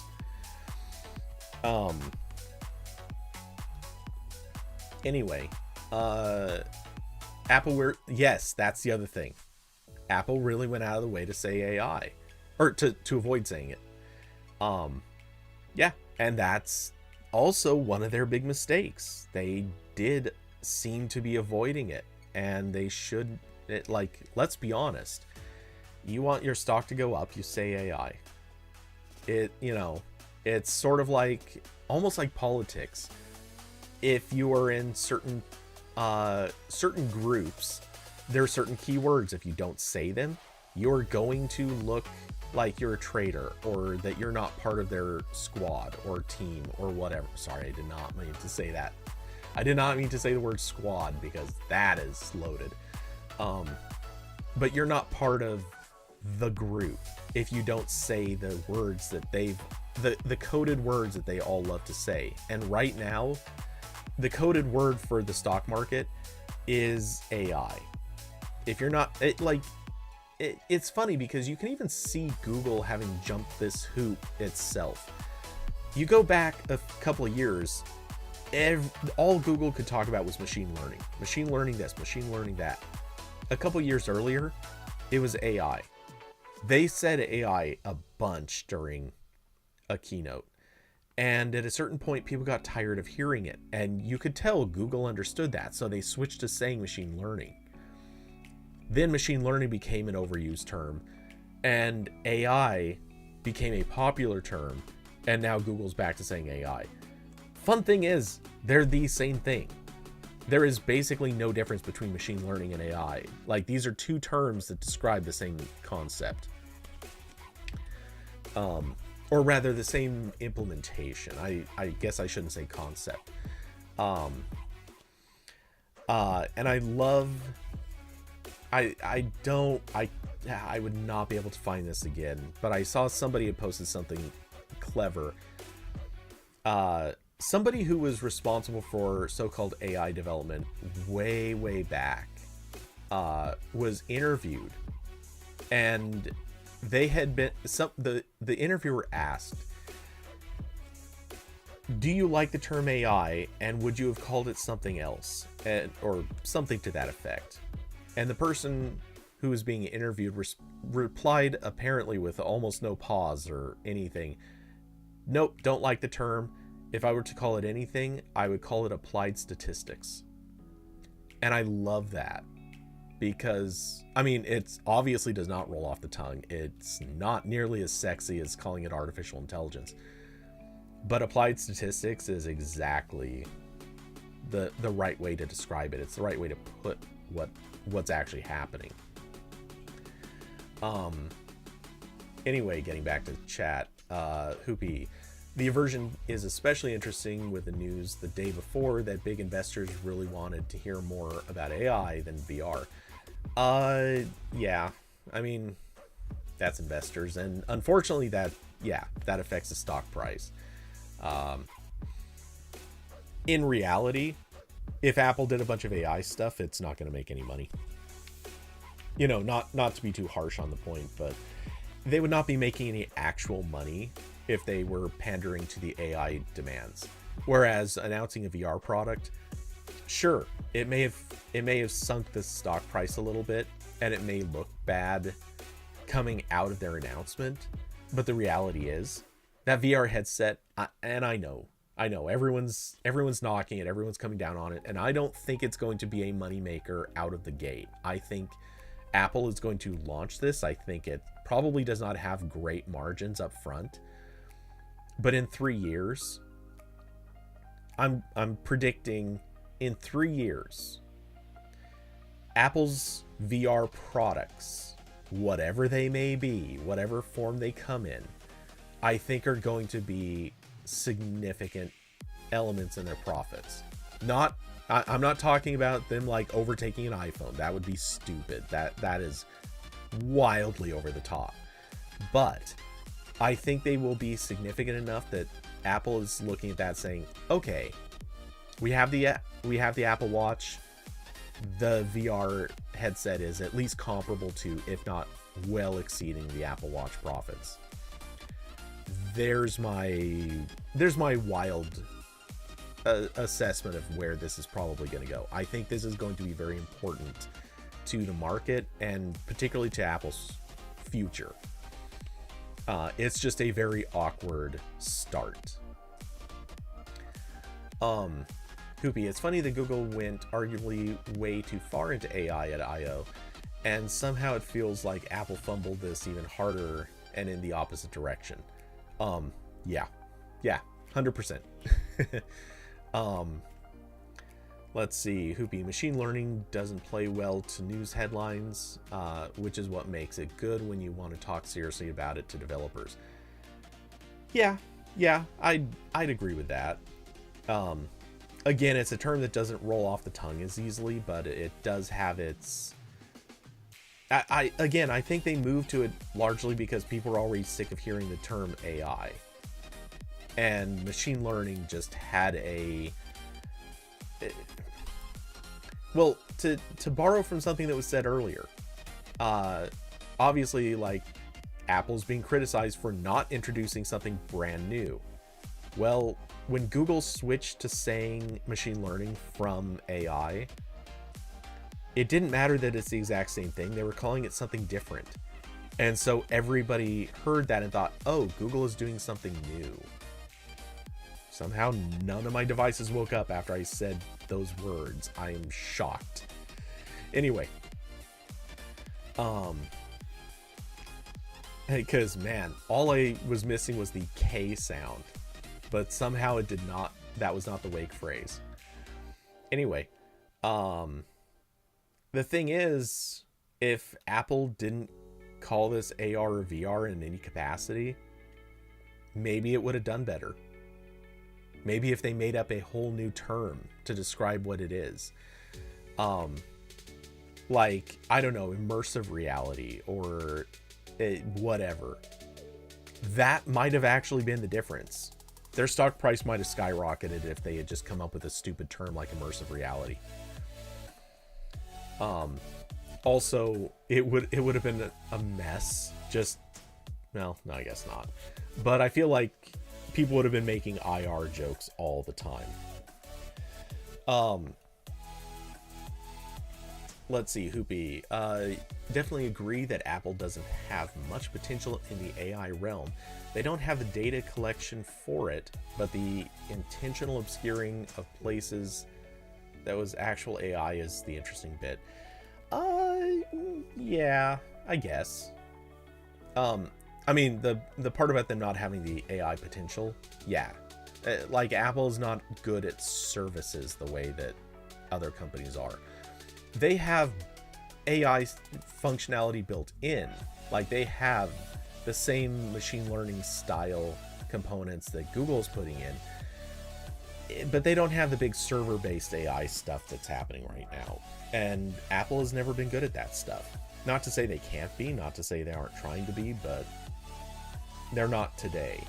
And I have a funny feeling that by next year, we're probably going to see Apple adopting some AI stuff, but or more AI stuff, and they'll probably talk it up, but they're avoiding being seen as these slightly Johnny-come-latelys, and they're going to lean into that narrative that they always take stuff, wait to do it right, and then present it later.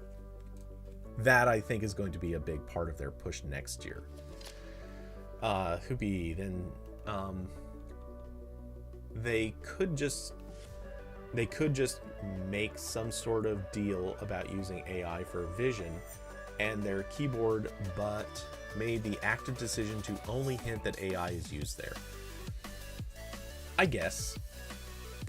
I mean, there's so much that passes for AI. Obviously, they could have just thrown the word or the letters out, but I don't know that it would have mattered unless they were talking up generative AI or some sort of creation functions, something like that. If they're not pitching a feature that really has that AI feel to it, if they're not pitching a chatbot of some kind, I don't know that it would have actually mattered.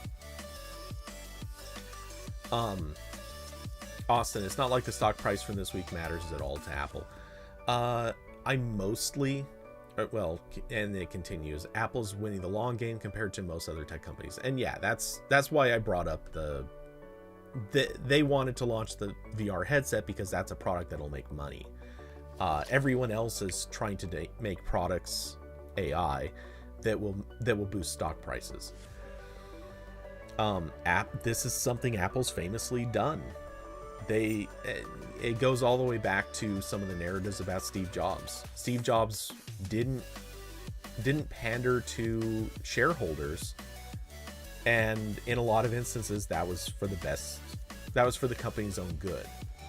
Instead of making a product that shareholders would have gotten excited for and would have got them buying some stock, Apple would make products that it considered to be better potential for making profit. And yeah, that worked. I mean, that there's a long history of doing that. It's pretty clear that has, at least in some instances, been their strategy. Whether or not it can be attributed as all of their reasoning, that's a long stretch, but I think there's very clearly a focus there of trying to get products out that will be strategically good and profitable. And that's more important to Apple. And believe me, it's something that I think, to be fair, I think that's something Tim Cook is not always good at. Tim Cook does seem to be more responsive to shareholders and members of the board. This is also an area where I personally think Sundar Pichai has been not good. He panders way too much to stock value. You can tell. He gets on stage, he's talking to investors. Like, it's not even hard to see this. He's talking to investors, not to customers. And I get it. That's for boosting stock prices, but you're not just your stock prices. The only people who care about the stock prices are people who own stock, which is basically the executives in the company. That to me is often what I feel like I'm seeing when Sundar is speaking, is he's trying to tell the rich shareholders how they're going to get richer so that they can then sell off their stock in a few weeks for a big profit, and then they'll wait till the stock slips back down and buy some more of it so they can repeat the process. Which, yeah, this is, I mean, I get it, but that's not what we need to hear, and that's usually not what makes the company money. Hubi, if Google and Microsoft were more aggressive in marketing, there would be an interesting path where they paint themselves as the AI future and Apple as misguided compatriots of Zuckerberg. That's so I think they are already doing that. At least Microsoft is. Microsoft is marketing its AI stuff hard. They are pushing Bing like gangbusters. I said this a couple of months ago. Was it a couple months? I don't remember when, but I like I said, they are painting Windows as the future for efficiency by integrating as much AI into Windows as they can. That is, I think they're doing the right thing, and they're painting themselves as the future. They're doing this insanely well. I don't want to use Windows, and even I'm sitting here going like, man, I really want some of the stuff that they're going to be adding to Windows. That's it. But that said, the second part of what you said, oh my god, comparing Apple to Zuckerberg is brilliant. That would brutalize Apple's reputation overnight if they could get that to stick. Because Zuckerberg, holy crap, I mean, the guy's lost so much money for Meta, and not only that, but now, yes, granted, Apple just totally clowned on Zuckerberg and the Meta Pro, coming out with something that is just so much better. But Google would be in an interesting place, or well, more Microsoft, I guess, would be in an interesting place if they pitched the idea that that Apple was, as Steve Jobs used to say, skating to where the puck is, not where the puck is going to be. And yeah, that's a narrative that would actually hurt Apple a lot. Though it seems they don't have the wherewithal to do that. Let's see. Skipping down for a second. Poopy. Bing Chat in Windows 11 continues to be useless and bad, FYI. I'm not suggesting that Bing Chat itself is going to be all that great, but I'm talking more the various plugins, and I forget what they're called, but basically the extended features that you'll be able to do, where you could, let's say, give a command that plugs into various services, things like that. That looks a lot more interesting, and it looks very compelling. That's the kind of stuff I want, and there really is not enough of that. Those things have not been done enough yet. They will be, but that's something developers are going to be spending the next like year and a half to 2 years really working on. We'll see some early stuff today, or in the next couple of months, but the good things are not really going to come out for at least another, I'm guessing, 6 months minimum, probably a year. Let's see. Hoopy, not to entirely change the topic, but I'm still thinking about how Apple thinks hotels will replace their shitty TV systems with AirPlay Hotel. Look, again, this was a bad announcement. That was such a dumb thing. It's not going to happen. I mean, there will be some places that probably do, but they're going to be few and far between. We're past the point where this is something that anybody does. And again, I'm sure there will be some hotels that do this, but it's not going to be many. So who cares? From the major shareholder perspective, there's a definite argument to be made that making profit only serves to boost stock price, an ideal option, but not the only one. Yes, there is an argument to be made that making profit can only serve to boost stock price, but to be fair, look at how the stock market responded to a few companies saying that they had made the highest, or they had made the most profit in a given year that they had ever made before, yet their stock prices fell. And in fact, a lot of companies have shown growth. Like, this is almost normal. A lot of companies show that they're growing and improving, but because they didn't meet some arbitrary projection, they end up losing stock price. This happens all the time. Weirdly, making profit is not how you succeed, but showing that someday in a distant future you should make boatloads of profit is how you succeed. Which pretty much the solution is always to manipulate the market by basically over and under projecting every time. Choose which thing is going to suit you best, and then over project and then under project every single time, and you can control your stock price like you're controlling marionettes. Let's see, David, I think it'll be fun to see how Meta and Apple continue their beef, though. Yeah, but sorry to abuse the term that you're using right there, but let's be honest, Apple just showed up with filet mignon while Meta is sitting there with like steak eatums or something. Steakits? I don't know. Whatever. Steak bites? I don't know. Whatever would be a cheap, mass-produced, terrible version of steak.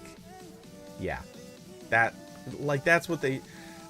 Okay, the metaphor I came up with last night was Apple showed up with a lightsaber to a knife fight. Like, come on. There is no comparison between the Quest Pro and the Vision Pro.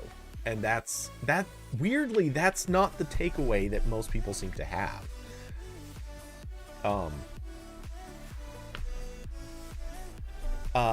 Beef kind of implies something close to equals. Yeah.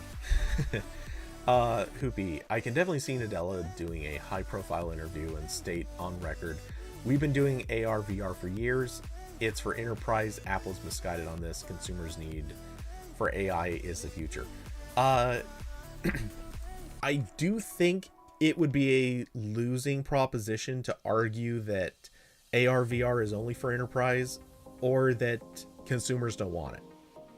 I think you would probably be setting yourself up to be mocked pretty heavily if you said either of those things. But he would make a strong argument if he basically just said, how can any company not be trying to do AI at this point? He could really sell that pitch and make it a strong one.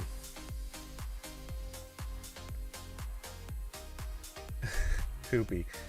Do Apple and Meta have beef, or is Apple just bullying them? That's fair. That's real fair.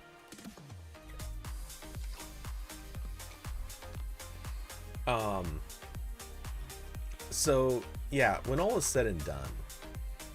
Oh, okay. For my hypothetical quote, that's obvious, character limited. There's a lot of nuance and hedging that can be made. The important point is that consumers don't think they want VR yet. You know, the other thing is, we're seeing what the tech sphere is thinking of this. Wait till there's a physical product. Wait till, I mean, sure, some influencers got to play with it for half an hour. Most of them got their videos up the next day or even a couple days later. There will be more coming out with them over the next few weeks. I'm just, look, the stock, again, Apple stock price is down. Where's it going to be in a few weeks when normal people have heard about this? We don't know how many people live streamed the keynote. And right now, I think a lot of people are reading the very cynical remarks from people who are live blogging it or live streaming or got their videos out early, or even base their videos on their preconceived notions before the keynote even happened, which I still have a lot of like bad take complaints to make. The thing is, I think a lot of the market, like the people who will actually want to buy this just with disposable income, I don't think those people are watching it live. I don't think they care about watching it live. But when they see the product and see Apple's not presentation, they're not going to watch an hour-long presentation for this, but they are going to see clips of it. They're going to see the soundbite moments. I think there's a decent number of people who are going to see this and go, oh yeah, no, that looks super cool. I want it. And they will order the day that it comes out. I don't think that this is going to be something that sells in massive numbers, but I think there will be a large contingent of people who at least want to get it. Let's see. Meta's biggest AR issue is the processor. Besides that, they likely have much better tech in the lab than Apple. Honestly, I don't think I believe that. For one, Apple has supposedly been working on this for probably about as long as Meta has been. Like, there have been rumors of this being in development for a long time. We're not talking about just like a couple years. Supposedly, Apple has been in development on this for I think 5 or 6. Oh no, longer than that. In fact, literally, no joke. I was listening to. Wait, why did these guys send me? Oh, it's that email account. Okay. There's a podcast that I listen to pretty frequently. They were just talking about this, and I'm double checking right now. I'm listening to episodes from 2018. They're talking. They had already heard rumors that Apple was going to be coming out with an AR headset in 2018. And the rumor had been that Apple was already working on it for a couple of years, at least. I mean, so Apple has been working on this for presumably, I'm going to say 7 years by that basic math, if not longer. So, I mean, sure, Meta picked up Oculus. That was a big start for them. That was a head start. They had a product that they could put out. But and sure, you know, that is a head start in the development, but I mean, do you think maybe that Meta is missing the mark? It seems like they might be. And I don't know, maybe the dispute could be that like narrow versions of what matters here. But I think Apple is at least working on this from a pretty solid position. We'll see. There's a lot to be seen here, but I don't think that they're working on weak technology. They're not throwing this together slapdash. This is something that they've been making a reality. Let's see. Okay, your next comment. I think considering the Vision Pro is supposedly still limited to Apple stores and requires a fitting at an Apple store, even when it launches, it'll be in a lot of ways it'll be too high profile, it'll be a high profile HoloLens. The HoloLens being a similar price and dev audience, without even having passed through AR. This will sell better though. Yes. Okay, that's the thing I was just about to rant is 100% this is going to sell so much better than HoloLens. And in large part because it's being sold for consumers, even though, yes, they very clearly did not show games. And that could be good or bad depending on how it works out. But there is no shaking the fact that, like, they were presenting this as, without question, a thing for consumers. It's just also a thing for offices. I don't think it's just an enterprise product. This is something that they're pitching as you can use it at home, you can use it at the office, you can use it when you're traveling, you can possibly use it out in public, but honestly I don't see anyone actually doing that, not in large numbers. And when I say out in public, I mean you're not going to wear it while you're walking down the street. You might wear it while you're commuting, on a flight or something like that. You'd be nuts to wear this on, like, let's say a subway, but you know, I could see people happily wearing this while they're in the midst of a flight, or even sitting in, can you imagine wearing this while you're in like a moving car? That would be some motion sickness. Anyway, and when I say in a car, I'm talking not the AR side of things. I'm talking, because let's be honest, if they let you use this for like maps, that'd be amazing. Navigation with this thing could be awesome. But if you're like in the back seat watching or playing a game or something like that, or trying to do anything that doesn't give you the pass through, oh my god, motion sickness is gonna just kill people. Anyway, let's see. I do agree though, the fact that you'll have to get a fitting in an Apple store probably is going to slow down purchases a bit, but we'll see. And I'm not even sure that that's going to remain true. The first app will be drunk goggles. The thing is, that's probably going to be one of their first apps.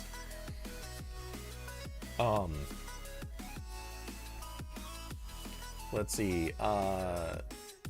Hoopy, the HoloLens being a similar price and dev audience. Oh, yeah, sorry, I read that. Moving down. Hoopy, more fun speculative, though. Will the real consumer vision model also be a VR pass-through, or will they eventually go to HoloLens style AR? I think it will be pass-through forever. Well, not forever, but I think for the foreseeable future, yeah, they're gonna stick with a pass-through sort of thing. It just makes more sense to me.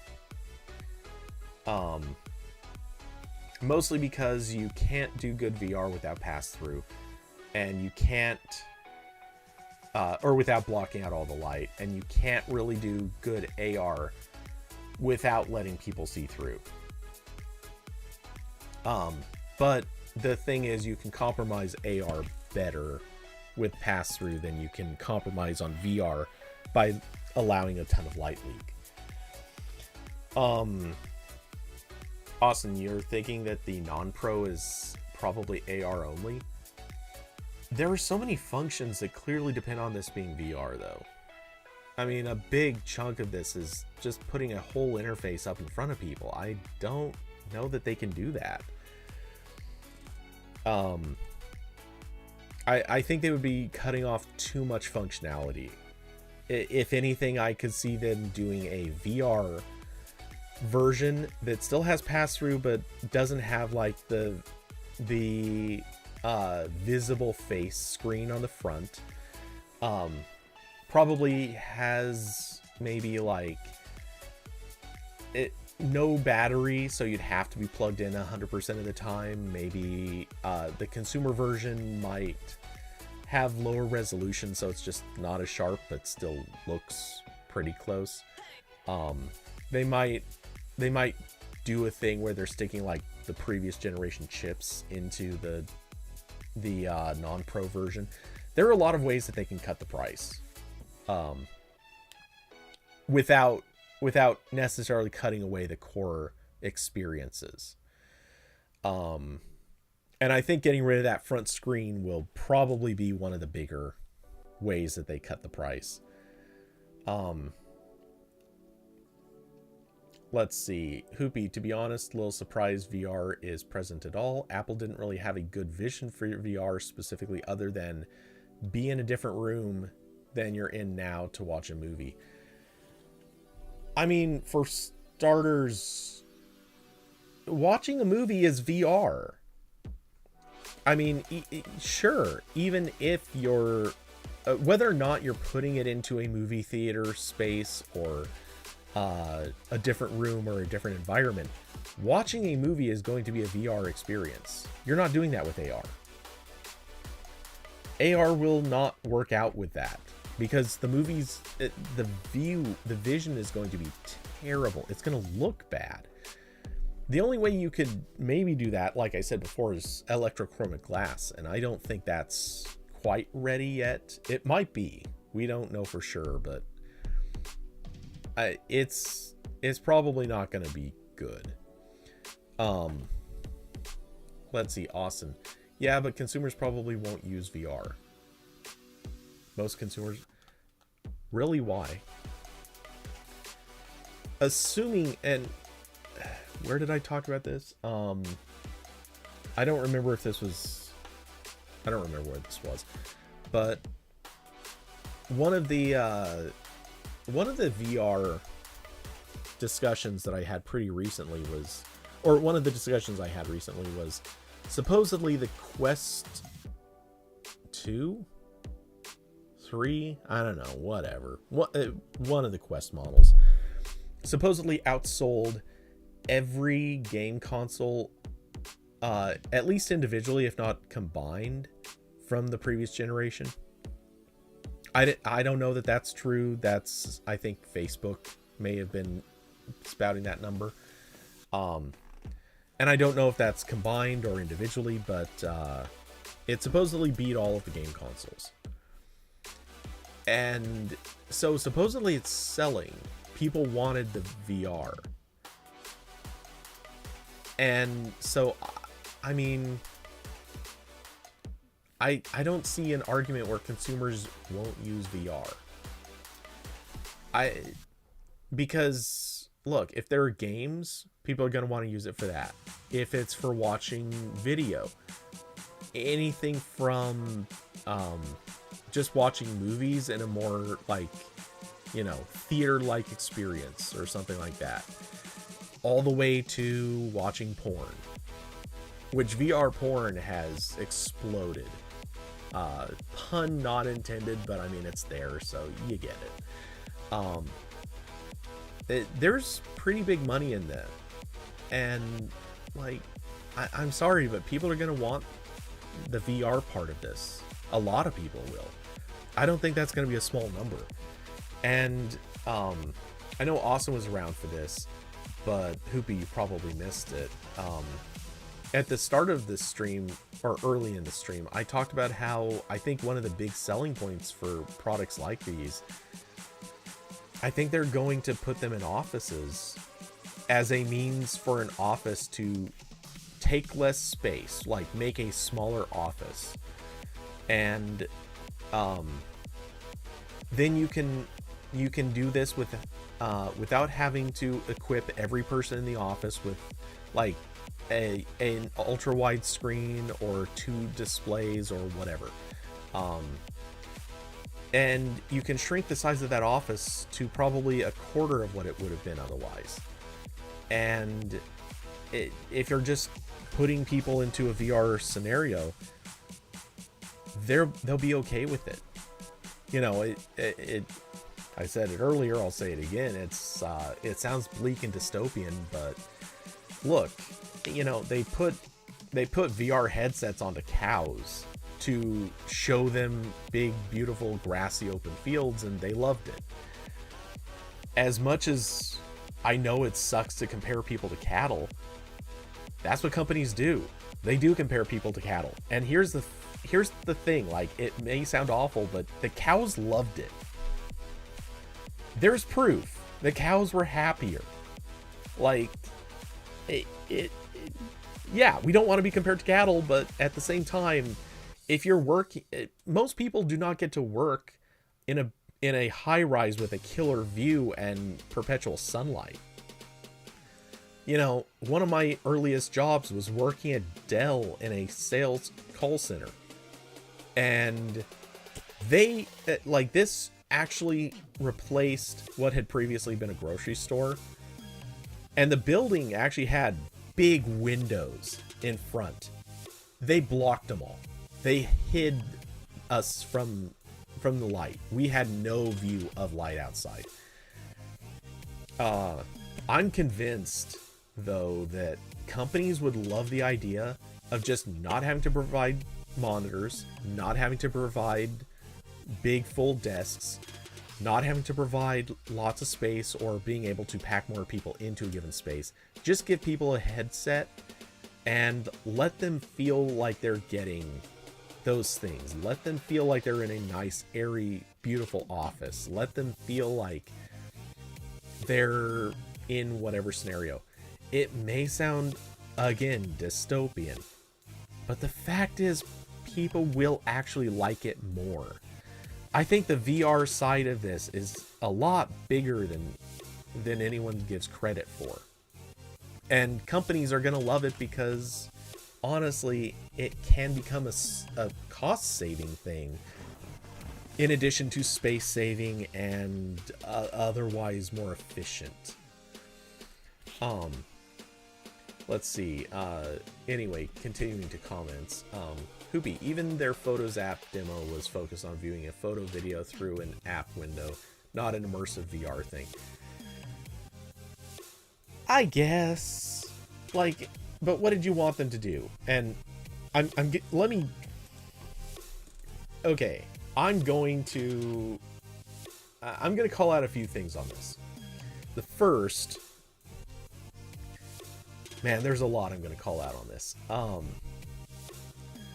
So the first is, they probably didn't want it to look over the top for a presentation. They could have done over the top. You and I both know they could have gone over the top. I think they were trying to keep this more grounded for people. And in future presentations, they might start going over the top. Second,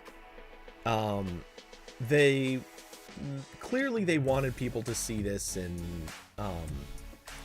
like a familiar way, but they also wanted to show off like the stereoscopic video. They did show that off, and MKBHD made the comment he didn't like that at all. It was too weird. It was awkward. It felt weirdly disconnected, and yeah, I'm sure they will start exploring more things like that, but maybe they're not there yet. Now, here's where I'm really going to... You're going to love this, because I'm about to draw the weirdest, but also, I think, very good comparison. What would you have rather seen? I'm going to provide that answer for you. Would you have liked to see a physical photo book with your pictures in it as separate pages?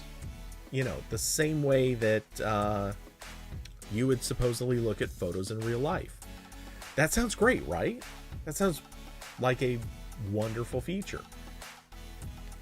What if I told you that I can already tell you why that would get mocked? Because I know why it would get mocked. Because it is basically the exact skeuomorphic bullshit that everyone hated about Apple's products for several years. It feels like a calendar with the page torn at the top. It feels like what were the other skeuomorphic gimmicks that were just terrible? I'm honestly drawing a blank, but there were others. A lot of the skeuomorphism was cringy and it was too much. I think Apple's trying to avoid crossing back into that space by making something too realistic. They still want this to be a digital experience. They still want it to be magically technological. They don't want it to be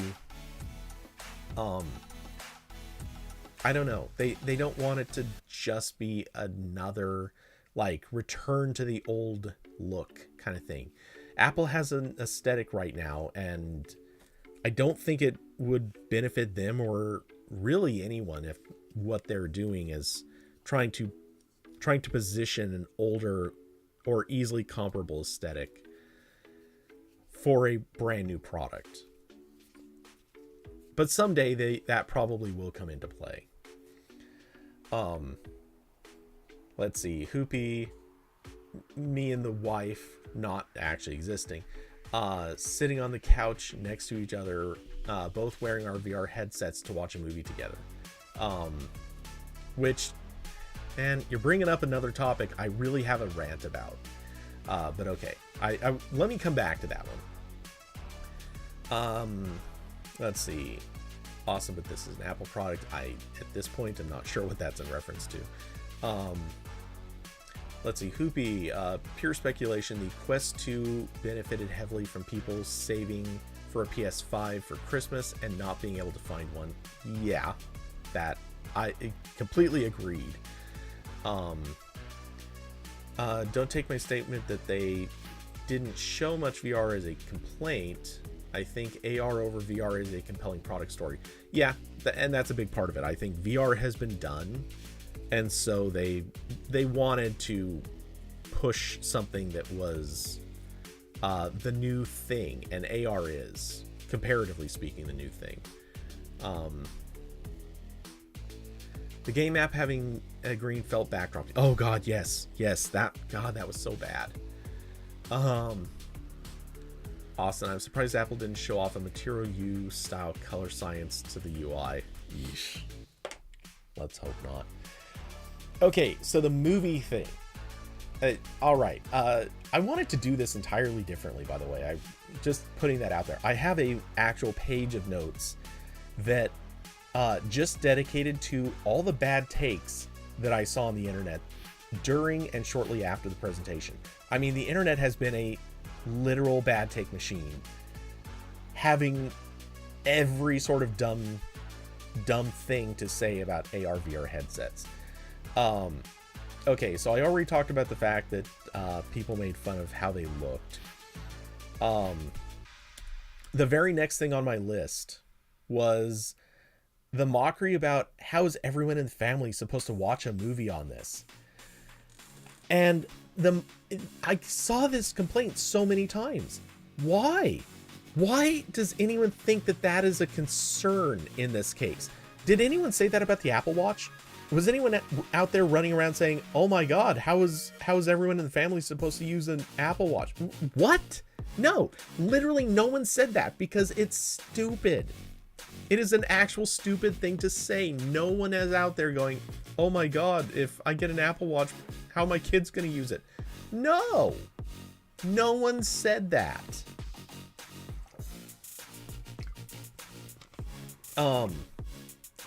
So Apple didn't tell people to watch movies on their Apple Watch, but to many people, watching movies is an exclusively social experience.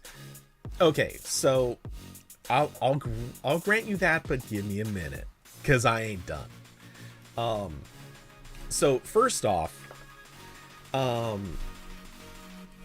I think the vast majority of people using this to watch movies will probably be watching movies by themselves. You say to many people, I agree. Many people, it is a social experience. I would not go so far as to say most. I don't know what the stats are, but I would be shocked if it isn't at least like 50 or isn't close to 50-50. I think for a lot of people who watch movies, again, we're talking at home, not going to a movie theater. If you're watching movies, I think a lot of people watch them just by themselves because, they have the time to kill. And so they want to watch a movie. Now, sure, a lot of people also watch movies with a family, with a spouse, whoever, whatever. But I think such a significant portion of solo watchers are out there that's not a massive concern. And so sure, your dad of the family may have to sit there and go, well, I would have liked to watch this in a VR headset, but kids and wife are here, so I guess I have to watch the old way. Yeah, that'll happen. Tough. Sorry, it sucks to be you, Dad. But, you also could have just not had kids. Or something like that. Just putting it out there. I'm kidding, of course. But also, and Hoopy, there you go. That's the very next note I have. I will read it verbatim. Can't Apple introduce a feature to sync up movies and watch them together with other people? Now they can sell these to every member of the family. Imagine if you've got a family with tons of disposable income, what's wrong with, and we're talking tons of disposable income, what's wrong with them buying one for dad, one for mom, one or two for the kids? Sure, that is a lot of money. No one's sitting here going, let's see, in that hypothetical, no one is saying that $14,000 isn't a big spend so that everyone in the family can, I'm assuming 2 kids, yeah, $14,000 would be a lot of money so you can all watch movies together. But maybe they do. Maybe that's a thing. There's no reason they can't have a share place style experience right there. And like, rendering a movie is one of the lower things in terms of like demands on this product.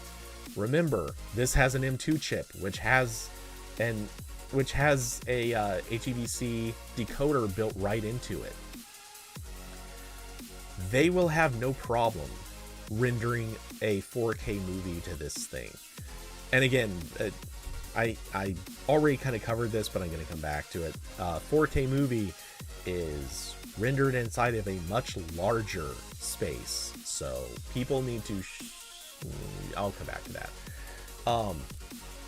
But yeah, being able to sync up the movie, that's not asking much. Like, this is a pretty low bar. I have a feeling Apple will be announcing that next year. Possibly when they launch this thing, but it might wait a little bit longer. They might wait until they do official like Vision OS 2 or whatever. At which point, I bet there will be a share play. You will be able to sync up watching movies with somebody. Who knows? They might even have a thing where you sit in a movie theater with the people that are also wearing the headset next to you. Like, that can easily be a thing.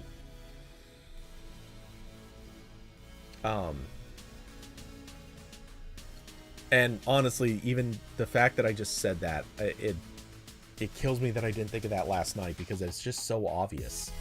You will probably be sitting there next to a virtual version of somebody that is sitting next to you, and they will be sitting watching this thing too. Who knows? They might even have a thing where they can like pop their face into your view to like do specific things or communicate with you, or maybe you'll be able to watch their expressions while you're watching the movie. And so you have this creepy, like, it's like being able to watch both the movie and someone's reaction to it at the same time. And I'm hoping that they don't do that, because that is creepy and weird. But I could 100% see them doing something like that. Like, that would just be the sort of thing that Apple would do that's a miss. It kind of like the heartbeat thing. Remember how the watches had a heartbeat where it would slightly just buzz along with the heartbeat of some person that you were communicating with directly. How weird was that? It's cringy, but people liked it. Or some people liked it. I don't know if that's even still there. I think they might have gotten rid of it. Anyway, David said I'm too optimistic about this product.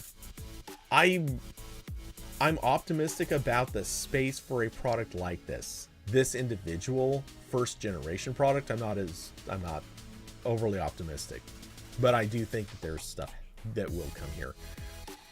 And I do think that this is at some extent going to be a big part of the future.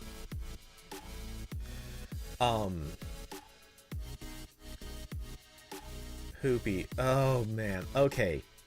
Thank you. You hit another one of my big complaints. This does put aside that most movies coming out have a longer runtime than the Vision Pro battery life.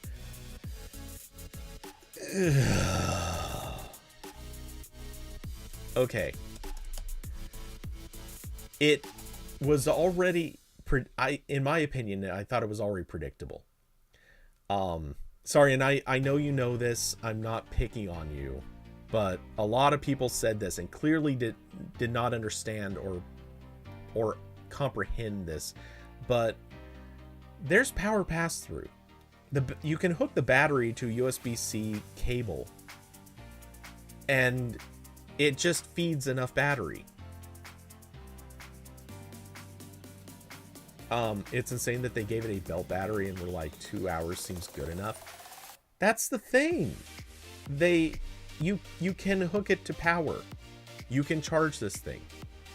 And in point of fact, there's really nothing stopping you from taking an extra battery and plugging the extra not the same type of battery, but a USB-C, your typical like phone charger sort of batteries. Obviously one with pretty high power output would be ideal, but you could take one of those and plug that directly into their battery and just feed it for longer. It's not that big of a deal. They did mention it during the presentation, but MKBHD also reconfirmed it during his hands-on. Said very plainly that you can basically run this indefinitely if you just plug it into a charger.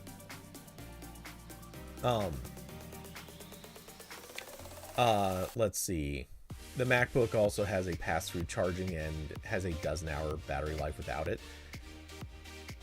I guess I'm curious, how big a battery did you want them to give you? Like, what is the right number? There's the challenge. What is the right number? Is 2 hours just incredibly too short? It's painful to even imagine having a 2 hour max battery life.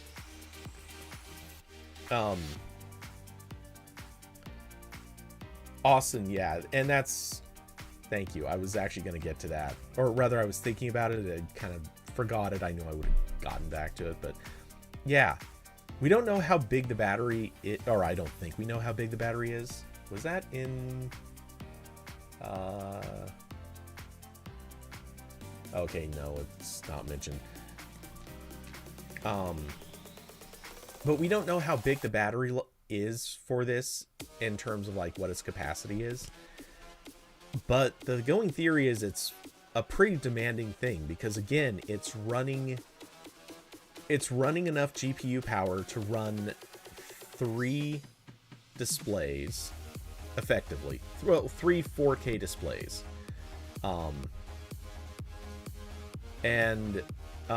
Which I keep promising I'll get to that. I will. But yeah, it's basically running the GPU power for 3 4K displays And that's not counting the display that's in front. So it's also actually running some sort of GPU for that display, though I don't know how much. And it seems like that might be more part of what's running through the R1 chip, but I don't know. Anyway, so just for computing power alone, Hoopy, you say 6500? Okay.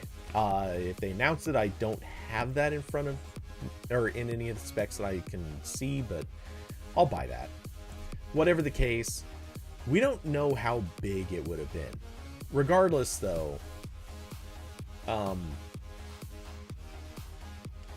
let's see. You say a number big enough to not make a thing they demoed in the same presentation physically impossible without being tied to a wall. Okay, I know you're calling out Avatar, which, look, I'm just gonna say this because not enough people have said it. That movie should not have been 3 hours. Screw that movie. Avatar 2 was boring. It was too long. It should have been less than 2 hours. Not 2 hours. It should have been less than 2 hours. That was an hour 45 worth of movie at best. At the best. They wasted so much fucking time on it. I'm mad at that movie. You meant watching movies in general. Well, I'm calling out the specific example that they actually did show. Because watching movies in general, look, most of the movies coming out are 2 hours barely. I know there are plenty that come out longer than that. Marvel movies these days seem to certainly be doing it. But most of the movies coming out, and believe me, I kind of know something about this. I look at every one of them. They're still generally under 2 hours. So strictly speaking, as long as you are starting from a fully charged battery and presumably don't take a lot of time picking a movie from the menu, you can actually watch most of the movies coming out today on a single battery charge. It's going to get close. You're probably going to see a red battery bar hovering over your screen at some point, but it's there. You can do it, or presumably. Anyway, my point is, I'm sorry, but most of the scenarios where I think people are going to be using this, they're probably not going to need much more than 2 hour battery life.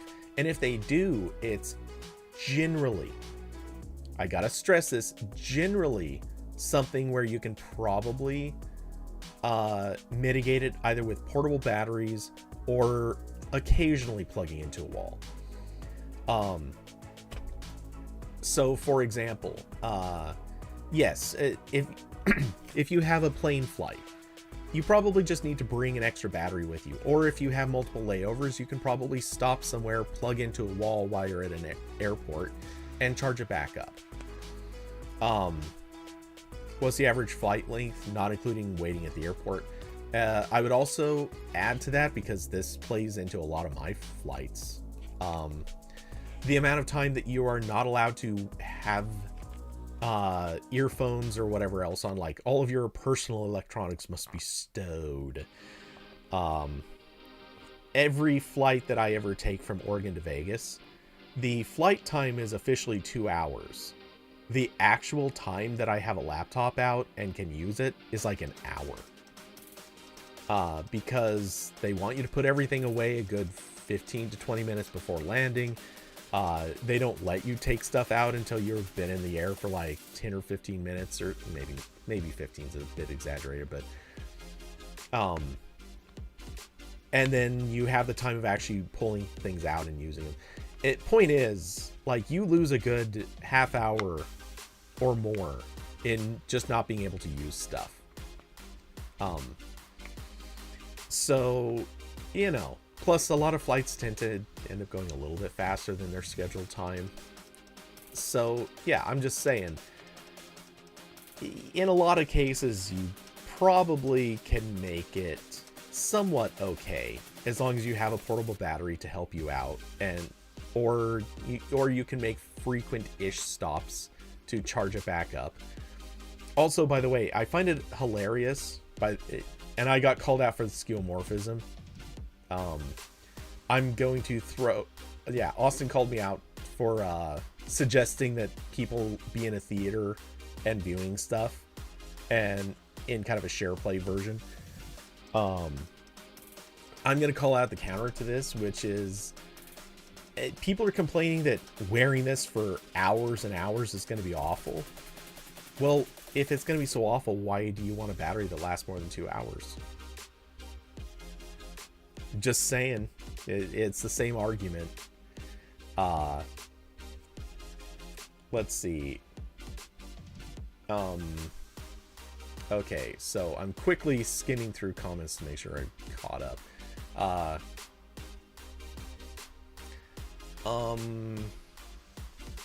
Okay, yeah, so I think I did basically catch up. Okay, so newest comments. Hoopy. Perhaps rephrasing my expectations, when the battery is heavy enough that they decided to put it on a cable and into your pocket, you can at least put an iPad's worth in there. Okay. Sure, I guess. But let me throw another possibility at this. Who's to say they won't just sell 2 different battery sizes? If that's what you absolutely need, maybe they'll just sell 2 battery sizes. Or, you know, again, and I said this 6 times already, just buy a USB battery, stick it in your pocket. You can buy one that's any size you want, as long as it has decent charging capacity, you know, USB PD, it'll be suitable. So there you go, problem solved. I'm not seeing the issue here. I think it is pretty meaningless to get caught up on that, especially because there are going to be a whole bunch of people who say that they don't disconnect for more than like 5 or 10 minutes. I'm fairly confident there's going to be a lot of people who use this in the office.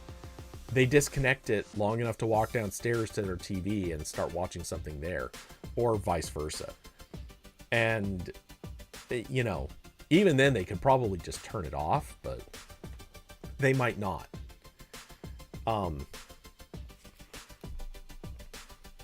Let's see.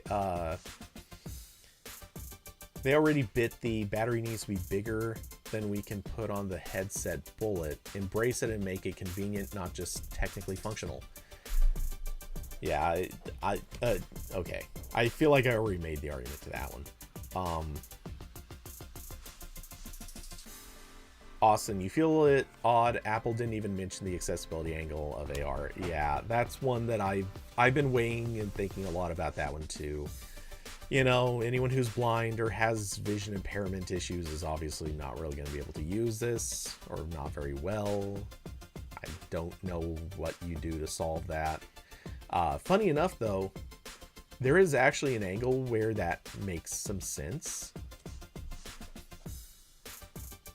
You know, God, I'm actually thinking of something kind of interesting. Okay, let me come back to that. I really want to come back to that actually, because I just thought of something really interesting. Okay, Hoopy said to Austin, I think they did make one mention about not needing glasses with bespoke lenses, which is kind of in that realm. Yes, that you can get custom Zeiss lenses for this thing. They did not talk anything about what that would cost or any number of other complications. They are held on by magnets, so it's not like something you have to screw on or deal with specially. That's fine, but it seems like it'd be really nice if they just let you wear glasses inside of this thing. I guess that's probably not what they consider a good experience though, so yeah, I'm sure they're just gonna push hard on using their lenses.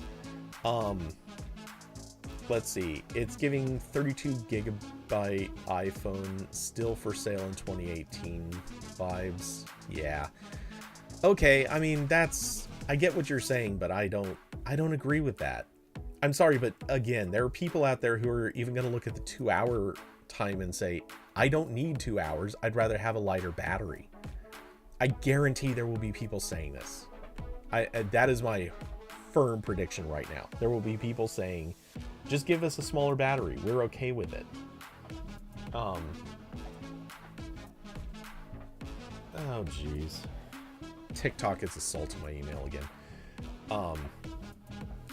Let's see. Poopy quoting, I don't know what your problem is, just uninstall apps to install OS upgrades. Yeah, I realize what you're saying and what you're mocking there, but I'm sorry. Measuring battery life in hours on a product that you only ever keep plugged in, to a lot of people is going to seem like a waste. I'm guaranteeing this right now. There will be people who even say, can we just get a cable that plugs directly into a wall or into a laptop or something like that? There will be people like that. Is it going to be most of them? No. But I'm sure there will be people. Likewise, there are people out there who are going to say, give me a 12-hour battery life. They're going to want a battery that they need to wear in a backpack. I'm saying that I think 2 hours was probably their happy compromise, where they made a battery that was going to remain fairly lightweight, not be huge, not require like even more complications. It'll fit, probably, it looked like it fit nicely into a pocket for most people. I'm guessing that's what this is about. They wanted to make something that was lightweight, easy enough to deal with, and if you want a bigger battery, they'll probably, maybe not right away, but they will probably be selling different batteries. If you don't like the 2-hour timeline, go buy a better or a bigger battery. This does not seem like a problem. It seems like a nitpick about a trivial detail.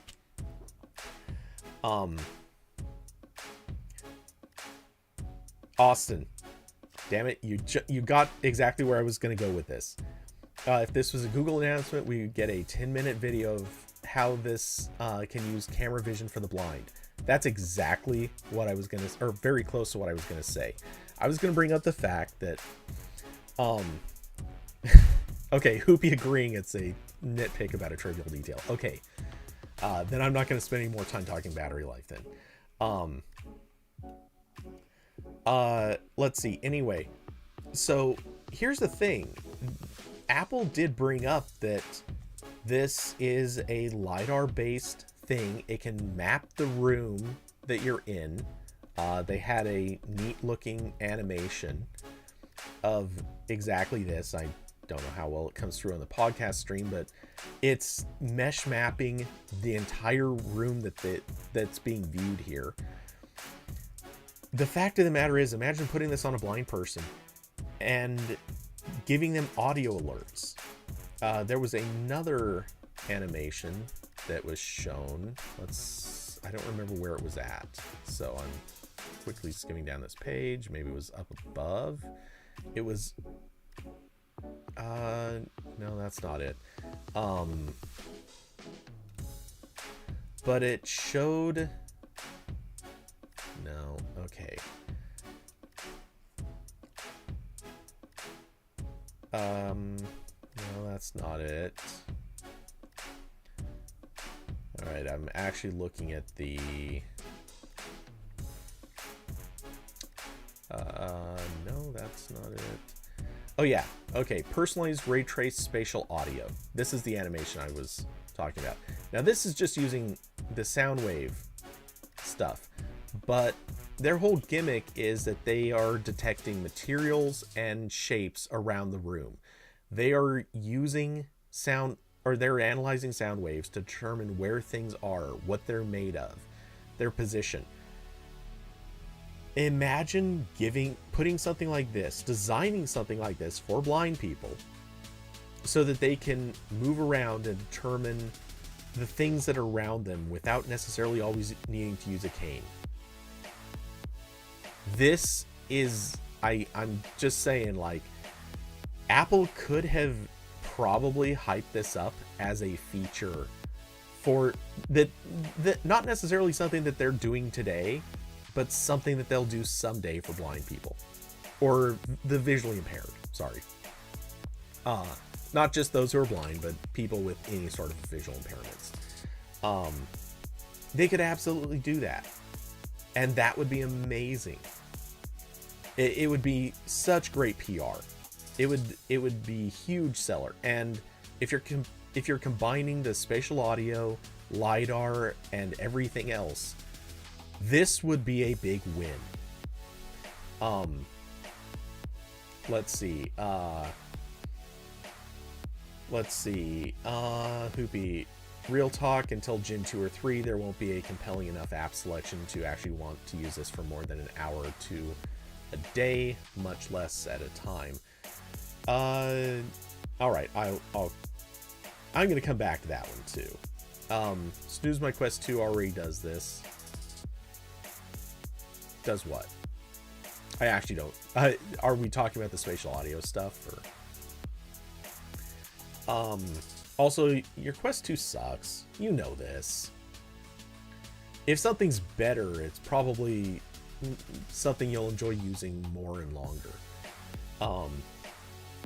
Let's see. How many Twitch streamers will just run 24/7 first-person streams? I'd be shocked, actually, if there aren't kind of a lot of people trying to do that. Or asking how they can do that.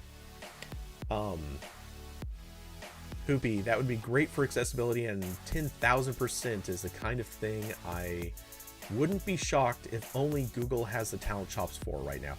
Yeah. Well, Apple's building a product they can make money on. Google wants to build products that...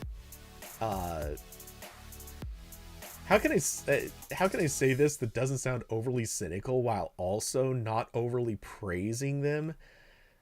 Google tries to build products that they can make people dependent upon, because then those people are sort of bound to Google's ecosystems and products and things like that. So that's a big win for Google. Yes, that's the cynical side of it, but Google is also the company that's like, oh, here's a problem that doesn't affect enough people for us to really make super profitable. We're going to spend a ton of money researching and trying to solve this problem for those people.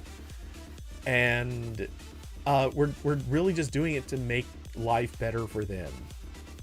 Like, it's a weird combo where Google is both incredibly self-serving, but also not good at being self-serving.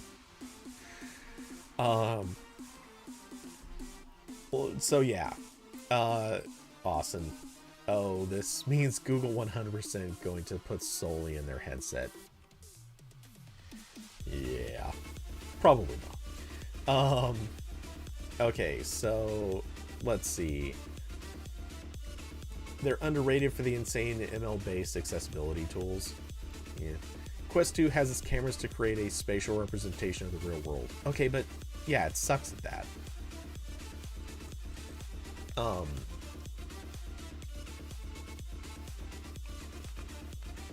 It's definitely not super good or accurate compared to the Quest Pro or presumably the Vision Pro, though. Okay, Hoopy. Also, this was definitely covered before you joined in, or I'm pretty sure it was. To me, it is a massive scale of difference, because the Quest Pro, their latency is supposedly 35 to 60 milliseconds, whereas the Vision Pro, it's 12. To me, that alone would just... assuming that there is a perceivable difference at that sort of speed, you're talking about a pretty big change in experience. And plus, also, obviously, the Vision Pro, there's a lot of 3 times, or roughly 3 times in all these comparisons. The Vision Pro has 3 times the number of pixels. So, I just can't help but think that that's...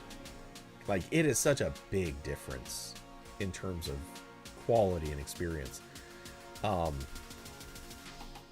Let's see. Hoopy said, Google wants to build products that, It's a pretty good description, to be honest. Yeah. Okay, that's fair. Apple wants you locked in because the door doesn't open. Google wants you locked in because you're dependent. Yes. Yes. Think about all the things Google has done. Like, they tried to do Project Loon. Project Loon has that beautiful, like, we're promising to solve disaster scenarios sort of sound to it. That sounds great. That's wonderful. I should probably change off that animation. That's distracting as hell. But, you know, Project Loon sounded great, but the reality is they were basically doing the same thing that Elon Musk did with Starlink, which is, oh, hey, you had a disaster? Well, sure, we'll deploy our thing out there and it will be great for tons of people. Here's the bank account. Feel free to pay us at your earliest convenience. You know that's what it was.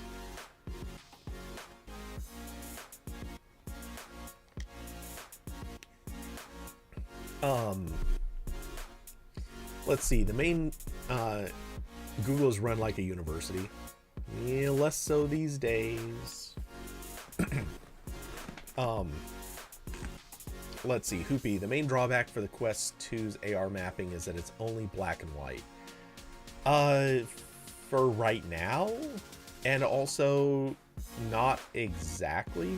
I mean, yes, the AR mapping is only black and white, but they do have front-facing color cameras, so they can at least infer color.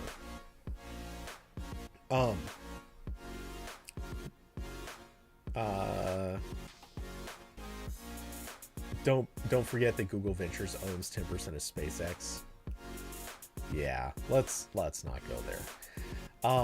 Honestly, the comparison you're making would be better with the Open Internet Initiative, or whatever it is that Facebook does, where they bring internet to places but only allow meta services. I mean, yes and no. I'm sure if you want to get into nitpicky details, yes. I'm not trying to make this a nitpicky thing. I'm not trying to make it a courtroom static argument. I'm just saying Google likes to develop things that will certainly serve people for the best, but it's not like Google isn't going to get something out of it. They just might not be getting they might not be getting as much out of it as people think that they should or would.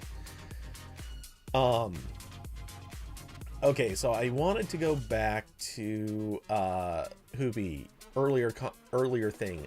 Real talk, until Gen 2 or 3, there won't be compelling enough app selection to actually want to use this for more than an hour or two a day, much less at a time. Okay, so first off, yes. I don't dispute that for us. Well, okay. I don't dispute that app selection is going to be kind of terrible until Gen 2 or 3. I think everyone's in agreement on this. Well, not everyone. There are stupid people out there who clearly think that, like, day one, all the developers will have finished their work and will have these amazing experiences, blah, blah, blah. Those people are stupid. They don't get an opinion. Ignore them. It's okay. We don't care what those people think. The reality is, most of the developers who put something out will either have had direct access to Apple, where they could get a headset to test on or develop. Hey Carson, how's it going?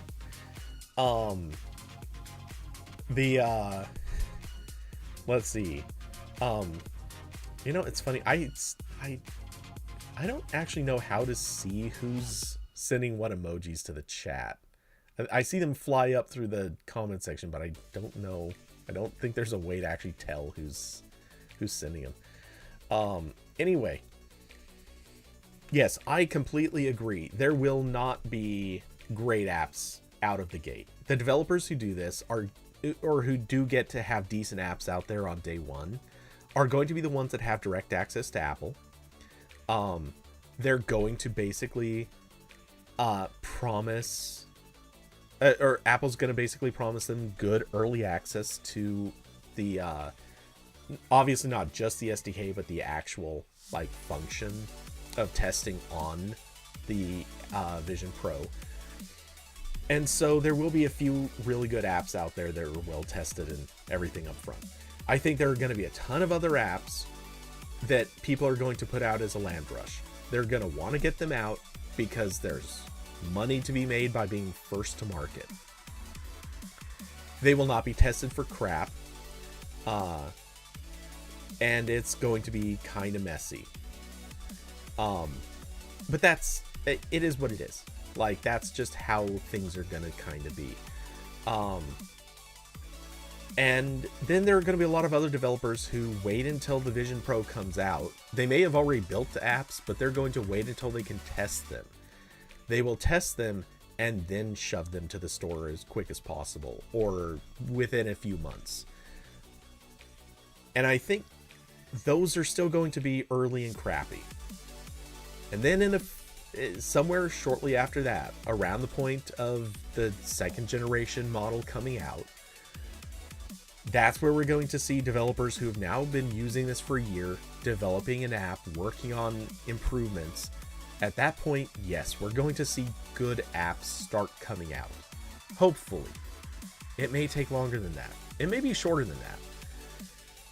And more to the point, the good apps that do come out earlier than that probably aren't going to have a lot to them, but you never know.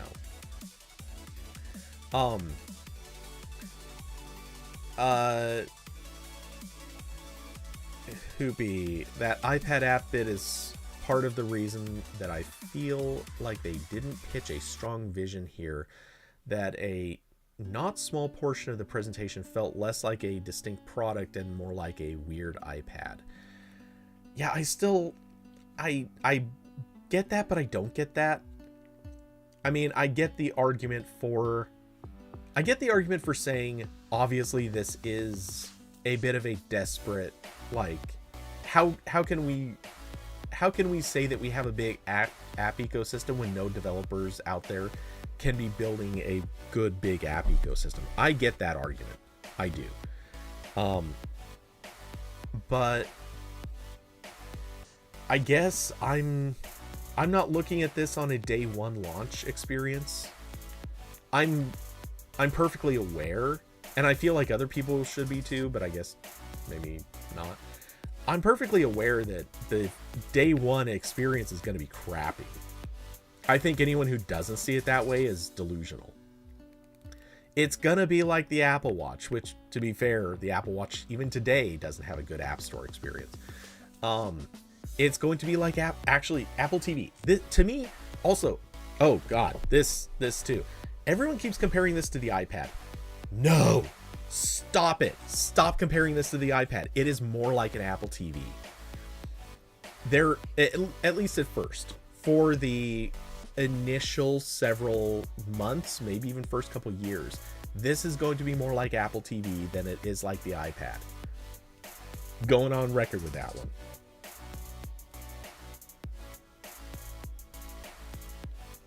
The developers who are going to be able to afford to do a good to invest in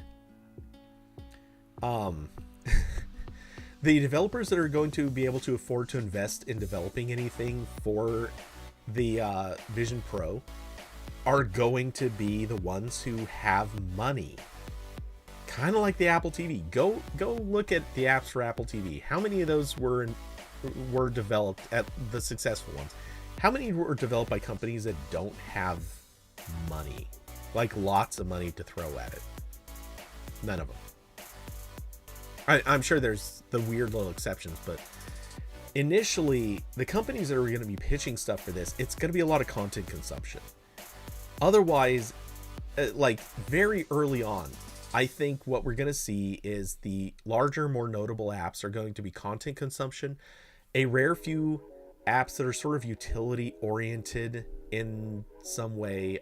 Examples, I know that this is a bad example, but Evernote and things like that. I think you're going to see a lot of things where a company decides that they can do a clever thing and they want to do a clever thing so that they can be there. And they might even be very enterprise focused. You're going to see a lot of this stuff. The full breadth of what eventually comes out though, it's not going to come out until people have the money to, or like time and opportunity to play with it, some money to invest in building the apps. This is not going to be a thing that happens overnight. And that's where I also, like, I'm using the Apple TV as kind of a first launch experience, or day one experience.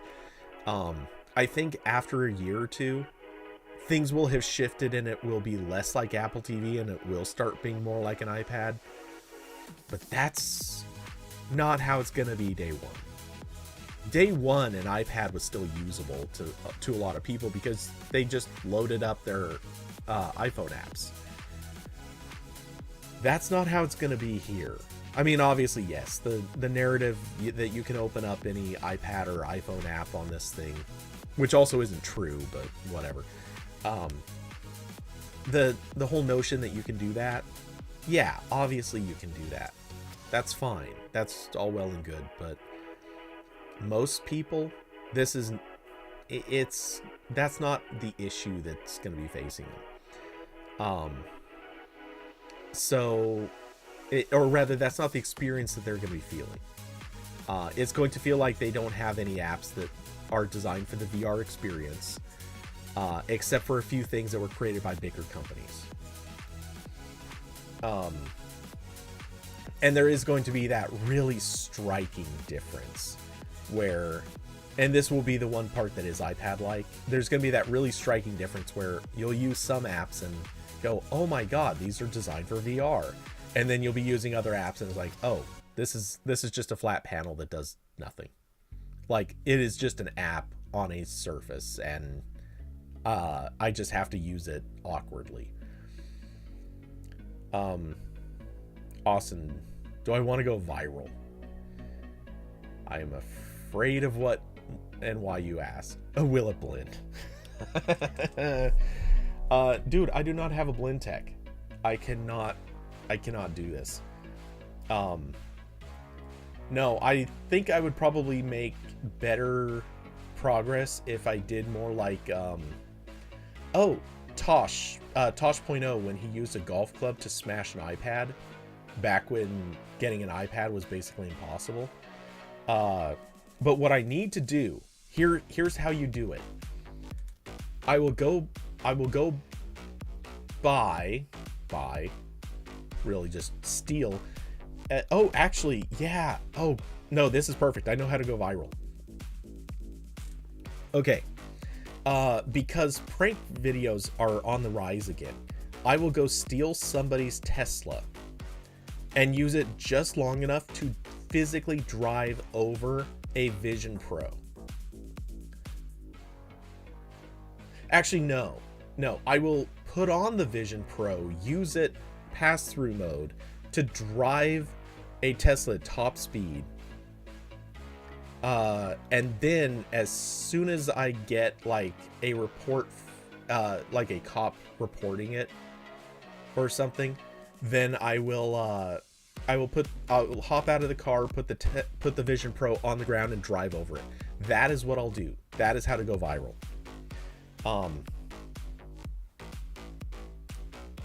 Solved. Big YouTuber right here. It guaranteed. Actually, YouTube and TikTok. I will be huge on both. Done. Maybe no, not Instagram. Fuck Instagram.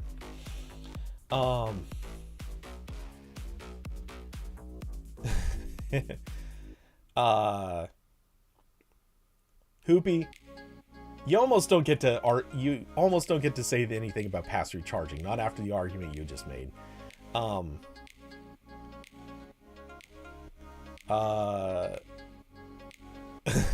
You can glue fur to it like a dog and see if Waymo will run over it. Hey Carson, not only would I not be technically allowed to stream on Twitch, I don't know if you saw what just happened, but I wouldn't stream on Twitch. Screw those guys. They are awful. Like, streamers are going to be abandoning Twitch I know technically they walked back their thing about ads, but you know they're going to do this. I don't know if people know about this, so I guess I should explain that. Twitch announced some new rules. Basically, like, they had a bunch of rules that were actually pretty reasonable, basically saying if you do any sort of sponsored or using any sponsored stuff, you have to put in the video that it's that it's a sponsored product or something like that. They limited a bunch of what people are allowed to talk about. Weirdly, politics for some reason got like restricted, not entirely, but like you can't advocate for certain or you can't advocate in certain ways. Basically, it's, you know, all of that stuff is kind of whatever. Some of it's weird, but most of it's not really that bad or that different. But there was one thing everyone got furious over. They put a rule out saying you're not allowed to, quote unquote, burn in ads on your videos. Now, burn in is a bit of a weird term here, but what it literally means is if I wanted to do like a sponsor read right now, I wouldn't be able to do it.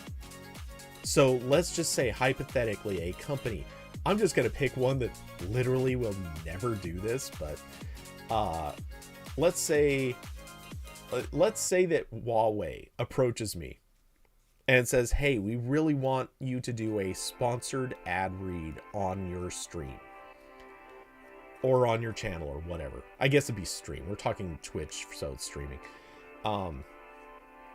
If they wanted me to do a sponsored ad read, Twitch would ban me again. That's what it means, literally. So, you know that thing that tons of YouTubers do because it pays way more than just having ads on your channel? Like YouTube ads on a channel do terrible numbers. But like, unless your video pulls, I think generally speaking, it's assumed that unless you pull like 1 million views or higher, you're probably making, like, well, it depends, but if you make a video that pulls a million views, you're probably going to make somewhere to the tune of about $300 to $400 off of that video.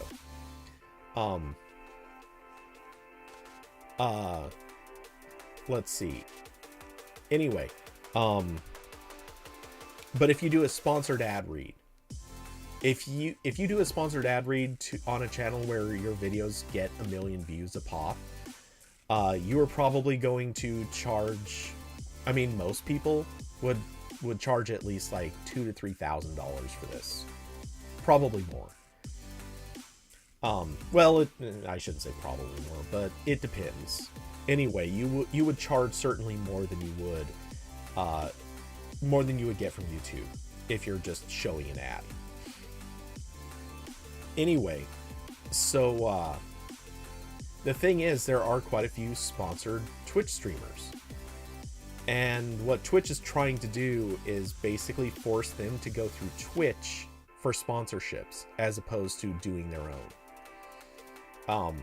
They're still technically allowed to put the sponsorship stuff down in the description, like under the video. They can do that. But yeah, that's obviously different. That's not in the video itself. And in theory, Twitch would also not show this in embeds. Well, not in theory. They definitely would not have that stuff in embeds. There are a lot of ways in which that wouldn't be good for anybody. Anyway, so after a bunch of outrage, Twitch reversed course and said, whoops, this was a misunderstanding. We didn't mean that. You'd still be able to do that, but what we didn't want is for companies that are reselling advertising space we didn't want you to show their videos. So, you know, if the version of this that they're referring to is you wouldn't work with a company that like sells ad space on your videos and then you just show a video that they pre-produced during your stream. That's what they turn around and tried to make it sound like, which every single person basically said the same thing. Bullshit. You are lying. You walked it back because you got caught with a terrible policy. Anyway, so that's why people got real pissed at Twitch the last couple of days. Hoopy, I've been calling for years that Twitch only exists for a mix of the grace of Daddy Bezos' money and being small enough to let the streamers get away with stuff that wouldn't fly on YouTube. Yes, 100,000%. The problem is they got too big and now Twitch is getting sued for stuff. Like, it's not like Congress has not talked about putting restrictions out because of Twitch. Anyway. Hoopy and then both are closing in on them. Yeah. I think I saw a new rule that was like all sponsor banners are banned, no burn-in audio or video ads, and any logos must be less than 3% of the screen coverage, which is tiny. I don't know about the logo thing, but yeah, all the rest of that was in some way, shape, or form part of these rules. And I heard the overview on them, so I didn't read all of these personally, but I did read some of them. Carson, thoughts on Kick? I've really not looked into Kick or Rumble. I know they exist. I'm not a big enough person that I'm going to get any sort of exclusive contract with any of them. The practical reality is, I don't think any of them are going to do anything better for me than YouTube is, and YouTube's interface is at least nicer. If anyone has any thoughts on this, feel free to share, but at least for right now, I'm not seeing much of an advantage. I'm sure the one and only real advantage to switching to either of them is I would need a lower follower count to monetize, because YouTube still has that stupid as can be 1,000 subscriber requirement to monetize, which is just absolutely maddening. But it is what it is.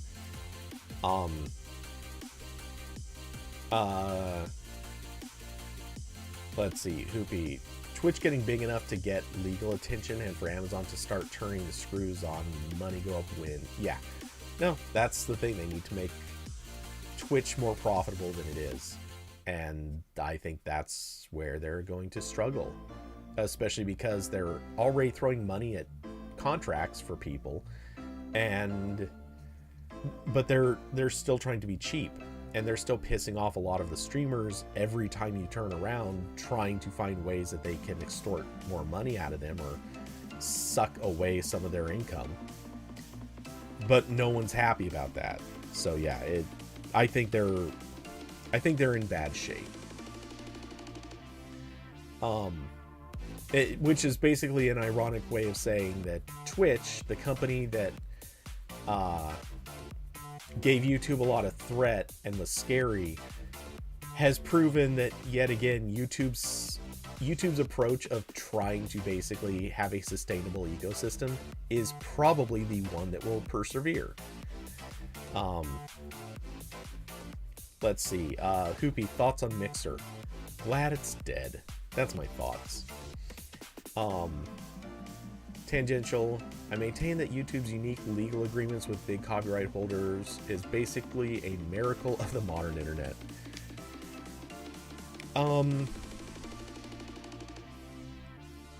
You might need to be more specific about that, because I think there's a lot of there are a lot of situations where that doesn't apply.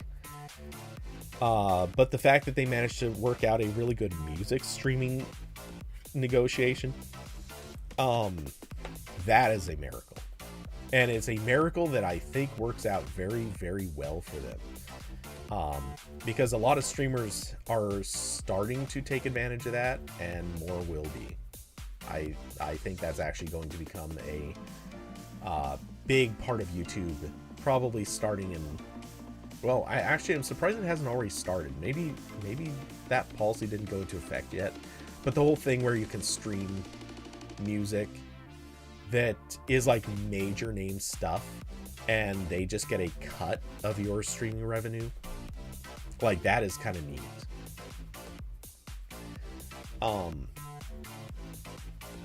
Anyway, so let's see. I know I missed a ton and a half of comments up above. Quickly skimming through. Let's see.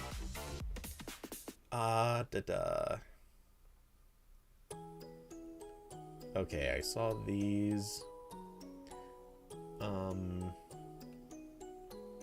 Okay, I think that's about where I ended.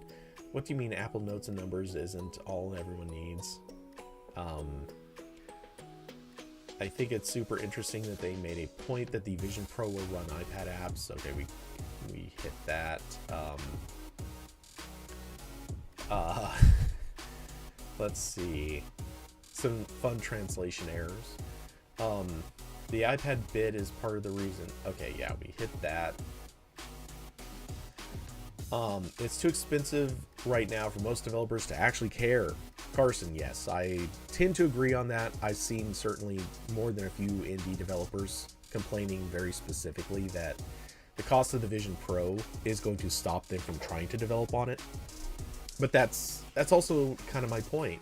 That's why I compare it to Apple TV.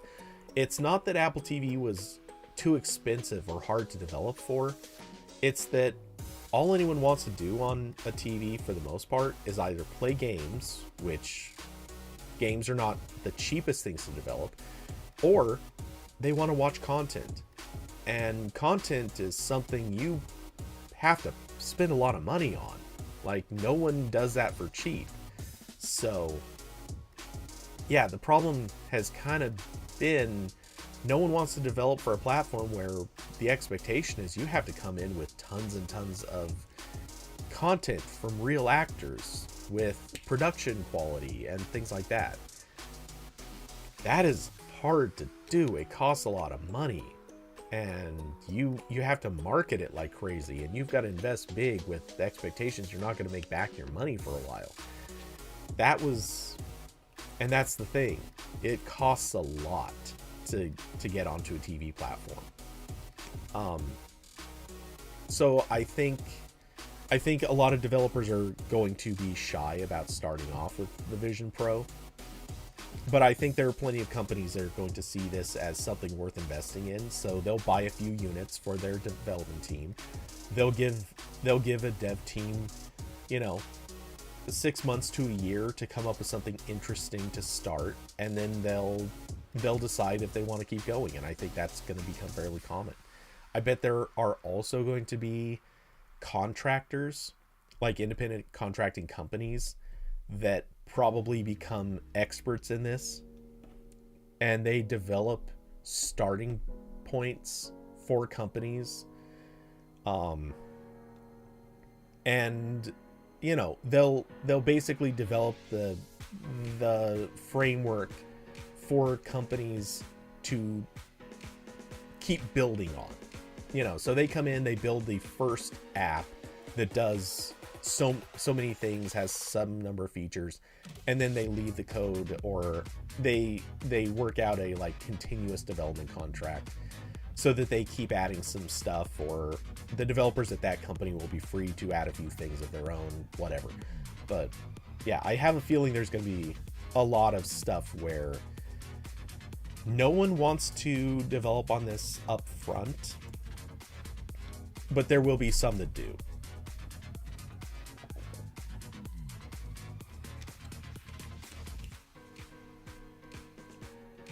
Okay, Hoopy, if Apple didn't want it compared to an iPad, they shouldn't have spent the first half talking about all the cool new ways it can run iPad apps. That was like a mention they showed it a couple of times. They spent so much more time talking about everything else.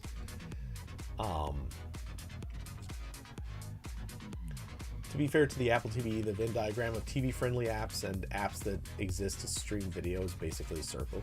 Yeah. It's video-friendly and games. So, I mean, not a circle. It's certainly like two circles that are stuffed right next to each other, but yeah, it's just those two categories. Let's see. Needs an Apple AR pencil. I truly think Apple's nuts for not having a motion controller of some kind. And I think they will eventually.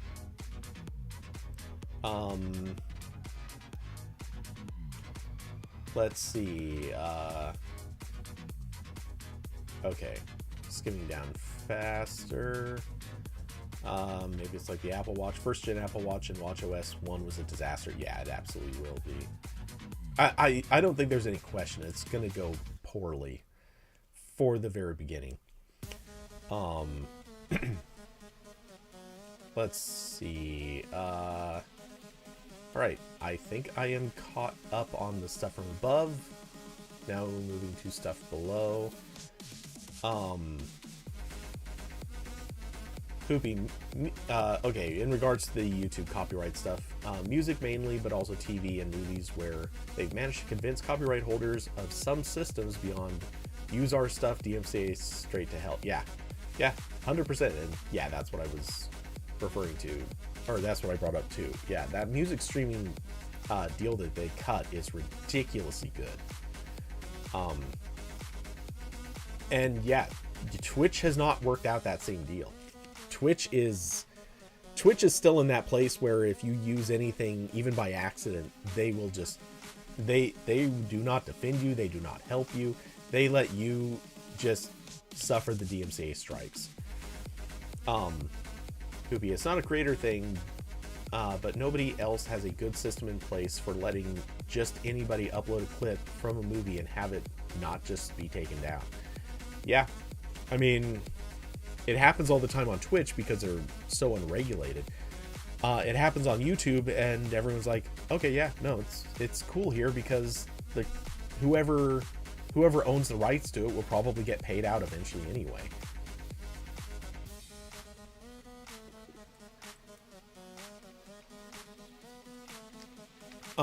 Carson, so many Twitch streamers play major copyrighted pop songs without any repercussions. Okay, so about that, there are a couple of things. Yes, it is a lot of the big ones who kind of get away with this unreasonably, and Twitch likes to look the other way. In fairness, there are a couple of ways that you can license a lot of major tracks for streaming. Well, technically, usually the license is supposed to be more for like YouTube videos, but there are a couple of companies that you can license fairly major music, and I'm assuming they might have some of them might have deals worked out so that they can do this. What is it? This isn't the best example of it, but what was the name of that company? I know Potato Jet was sponsoring them for a while, or doing sponsored reads for them for a while. I'll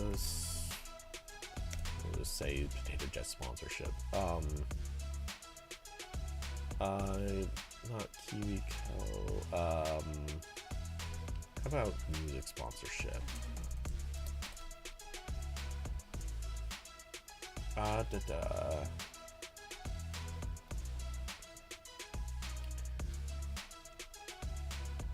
Okay, well, not Music Bed.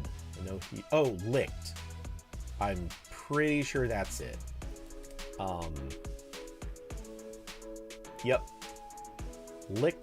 Licked.co. That is weirdly hard to say smoothly. Okay, so Licked.co. This they let you license like major name stuff I mean, right on the cover of their page, they've got David Guetta, they've got Lizzo, they've got Bruno Mars. Like, you know, they let you license pretty huge major names. Oh, I guess there's the oh, whoops, I'm on the wrong, there we go, that window. Okay. So let's see, you can start oh wait, is this subscription now? I thought this was just per song. Okay, so they partnered with Sony, BMG, let's see, Warner Music Group, Empire, Universal Music Group. Yeah, $8 per track is certainly expensive, but what is this subscription is what I'm curious about. And to be fair, $8 per track is also cheap. Considering how you're free to use it, like, that's actually not that expensive. Let's see.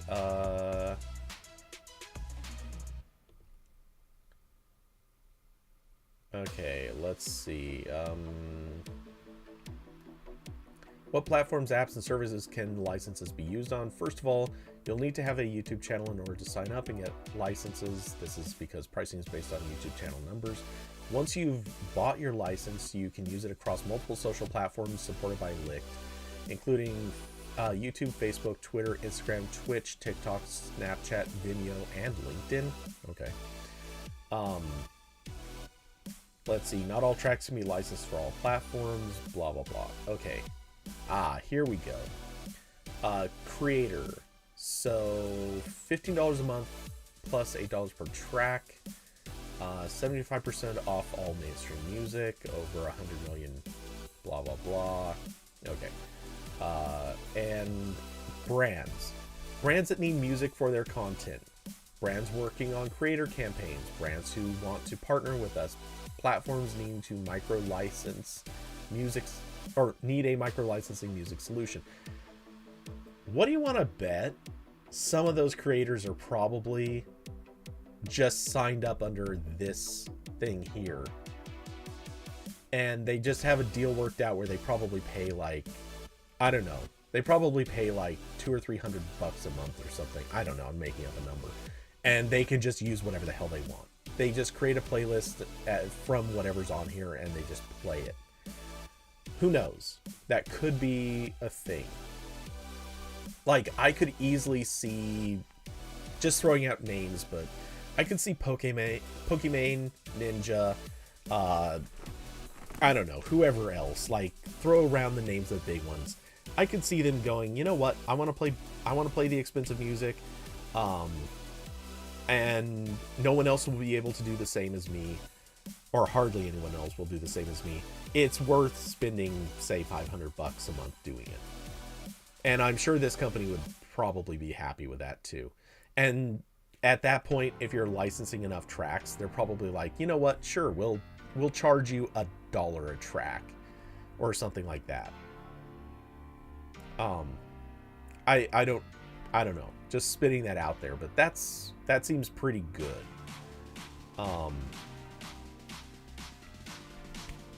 Let's see.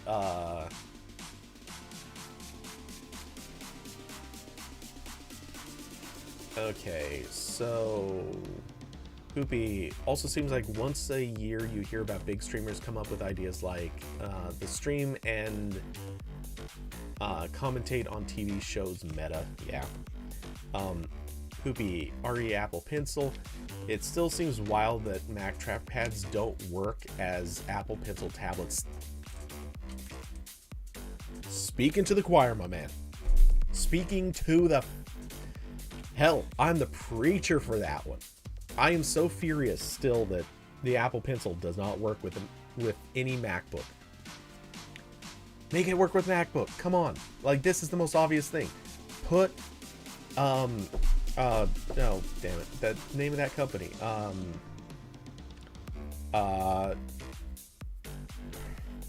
Why can I not think of it? Anyway, the company that has the drawing stylus and tablet products, put them not literally put them out of business, but please give us an Apple Pencil so we don't have to carry around carry those things around. Like, it could be that easy. I don't understand why they don't do that. It would make life so much better.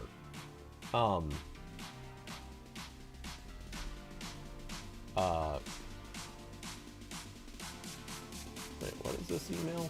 Hold on, 1 second.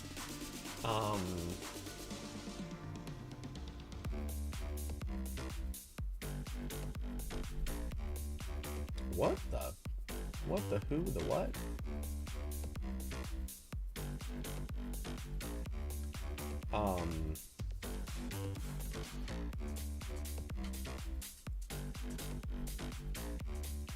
What in the world is happening here?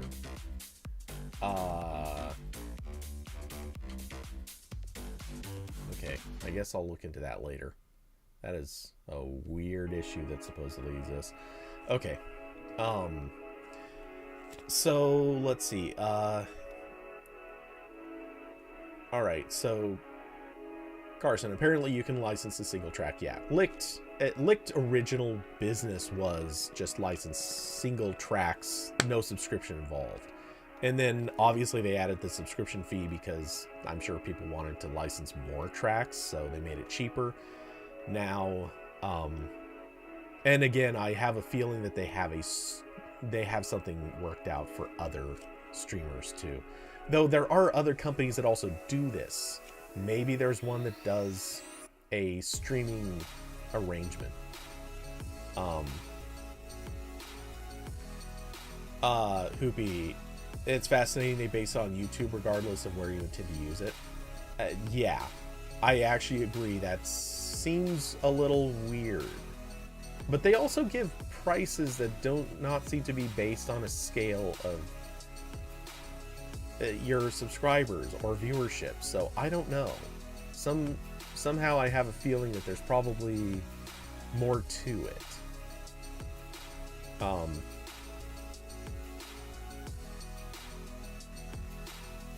Let's see. But anyway, whatever. Wacom. Yes. Hoopy, thank you. That's the name of the company, Wacom. And I know, technically, people want to call it Wacom or various other versions of this. No. Screw y'all. It's Wacom. It sounds funnier. Let's see. Okay, so Wacom. It does technically work with a MacBook. You just have to be marrying to an iPad. Yes, that is true. And that is actually very legitimately one of the reasons I wanted to get an iPad, is I want to use an Apple Pencil with it. All for doing stuff on a MacBook generally. It's weird how wanting to get an iPad has less to do with actually having an iPad and all to do with having a MacBook. Because I also want to use an iPad as a second screen. When I'm, like, not on a daily basis, but, like, I'd want to be able to do that. Let's say if I go traveling with it or something like that. I like the idea of being able to quickly set up a stand and just have an iPad sitting next to my laptop and use both as a large screen experience. USB-C Magic Trackpad win. Carson, you guys are speaking my mind right now. I want both of these things so much. But yeah, they are being slow to both. And yeah, I really wonder how long it's going to take them to actually get around to doing a USB-C trackpad, because in theory, that's something that they have to do too. Because it's not like the EU is doing a big grandfathered deal where a product you came out with years ago gets to live forever on the old charging standard. You eventually are going to have to update it. Anyway, they're going to replace the Magic Mouse and trackpad and keyboards with ones that use the iPhone MagSafe, but on the bottom. Honestly, I would not completely rule that out as a possibility. Hoopy, investors also just love subscriptions now. Yes, they absolutely do. But no, seriously, I think I feel pretty safe in assuming that they're gonna move they're gonna do like new iterations of the keyboard, trackpad, and mouse. These will probably have whatever new expensive thing they can pack into them to justify raising the price even more, all for the purpose of excusing doing a USB-C refresh. So, and you could argue it the other way, like the USB refresh will force them to do something, therefore they're going to take the advantage to put in other stuff. But the part that sucks is I have a feeling the prices will just go up. I don't like that, but I can't shake the feeling that that's probably how it's going to go.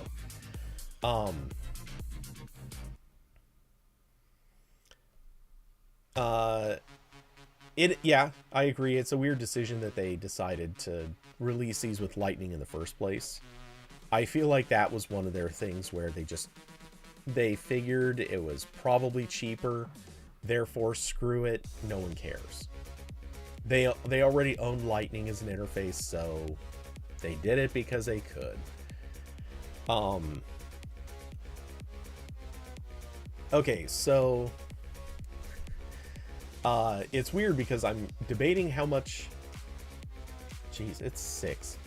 Okay, I'm gonna lightning speed some of my rants about oh yeah, people have been discussing it for years. Yes, agreed. So I'm gonna kind of lightning speed my rants about the stupid takes the internet has given about the Vision Pro. Okay, really quick micro rant. I don't like that name at all. I know it makes sense, but it is like I feel like there are probably a good dozen other names that would have been better, and somehow Vision Pro is just the least memorable of the names. Anyway, hold on, suck down some water.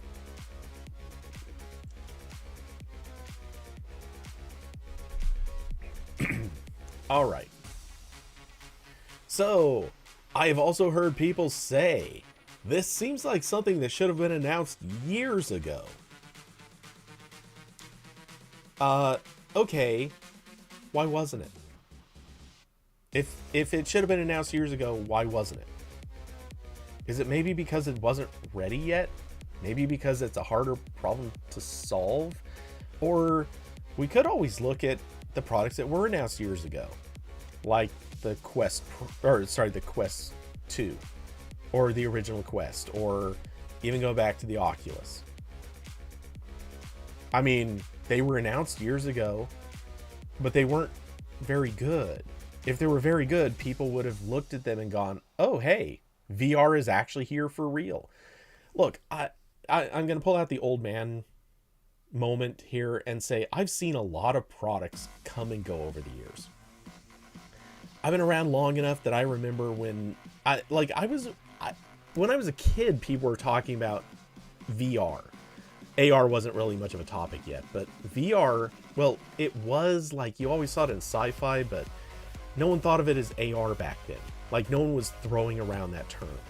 Anyway, but VR was a thing people talked about back then. I remember running, no joke, a 386 computer, and there were apps or games that were in quote-unquote 3D because they used those crappy 3D glasses with the red and blue plastic shields on them.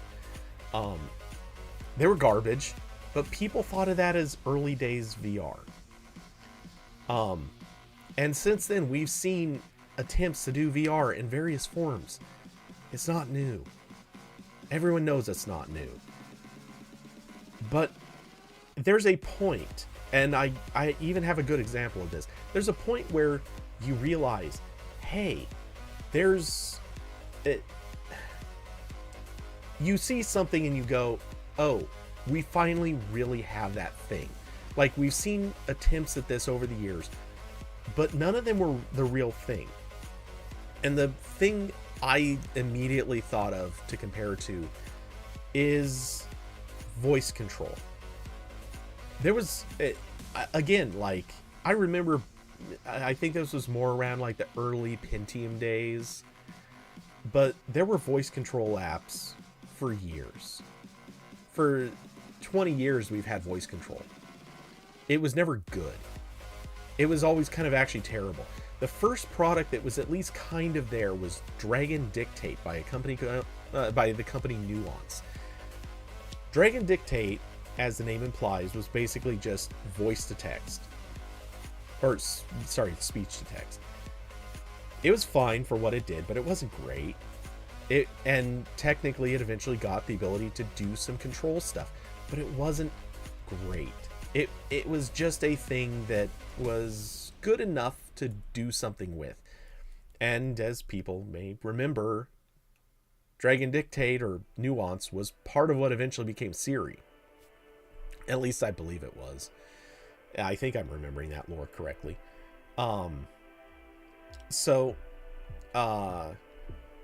The thing is, when Google was doing voice commands back in fairly early days of Android, you could actually see something there.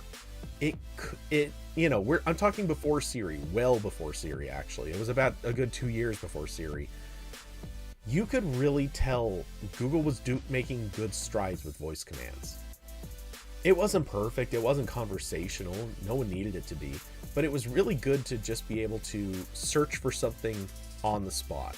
You could tap something on the screen and search. You could tap a button on the screen and dictate a text message. You could tap a button on the screen and tell it where you wanted to navigate to, and it would do these things.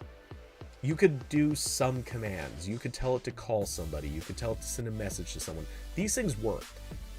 And anyone who was paying attention looked at that and said, we actually have real voice commands now. Like, they're not great, but they're flexible. They allow for different word combinations. You still had to kind of know syntax. You still had to kind of know what you were doing, but they worked. And for most people, they didn't perceive this until Siri happened. But when it did, people knew that this was it. Like, voice commands are now normal. This is a thing that is now integrated into our perception of reality for computers. Prior to Siri and Google doing this, no one saw Dragon Dictate and thought, oh wow, that's magical. People just thought it was, okay, it's a trick. Here's the thing. People do now perceive VR as legitimate, thanks to, I wouldn't even say Oculus, I would say the Quest really is what did that. Well, the Quest 2, mostly. But you also know that moment where something is actually, like, good. Where something is fairly real. And that's kind of where the Vision Pro seems to be crossing that line. Now, I'm throwing in a big caveat on this. I'm basing that, and all of us are basing this, on a completely simulated experience Apple is showing us in a video, and to a lesser extent in an SDK with a simulator. Or emulator, I don't know which. All things being equal, we don't actually know how good this is going to be until we put it on our faces. But I didn't see anyone who gave a hands-on video say, oh, it was nothing like the presentation. Some people complained that a few things were not as good, but generally speaking, most people seem to kind of, maybe not specifically concur that it was like the presentation, but clearly they weren't out there saying, oh, it's, yeah, you know, this is garbage. It's nothing like that. And if it's anything similar to the presentation that they showed us, that means it's pretty damn good. So I think we are into that point where the thing that got announced was announced because it needed the technology to advance as far as it has. Okay, so Hoopy, I'm split on the years ago take versus what people wanted it to be, sure. But the tech in this, for the most part, is cutting edge stuff. Yes, and that's the whole argument I'm making. We're on the same page here. Bill material wise, it earned that $3,500 price tag exactly. Now, did it necessarily have to be this good? Probably not. Which is why I think that there's going to be a non-pro version that's probably going to run around $2,000. It could be way up from that. It could be way down from that. I don't know. But if you can cut out a good chunk of the pixels, if you can reduce the demands on which chipset, or maybe you can get your manufacturing costs way down, like at that point, cheers. This absolutely could be every bit as cheap as an iPhone in theory someday. A model of this, like you could do maybe a non-pro version in a year or two, and then do an Air model, a Vision Air, which is just super low cost. It's got an M2 chip still. You know, now that M2 would at that point be completely outdated, but maybe it's still cheaper to put in there. They could do that and people would buy it. Let's see. Hoopy. You notice that there's absolutely zero presence of Siri in the Vision presentation. Yeah, I don't think that's a mistake. Siri is, I talked about this just a few weeks ago. There have been these, like, quality, or, customer satisfaction surveys done. Apple does them all the time. They've asked people what they think of various aspects of the phone, anything from how Face ID works to the app ecosystem, various features, all this other stuff. Customer sat for Siri is always in the toilet. People don't like it that much. I mean, people know it's there, people like that it's there, but people don't like the experience. They don't think that it's that good. It's not that effective or efficient at doing the things they want to do. It misses a lot of times. It misunderstands them a lot of times. It's not like Google Assistant is perfect, but every person who uses both in any capacity comes away going, oh yeah, Google Assistant is years ahead of Siri. Even still, like, this should not be the thing, but it is the thing. I think the last thing that Apple wants to do is directly link Siri with their new headset, because that makes the headset look like it's coming in at a disadvantage.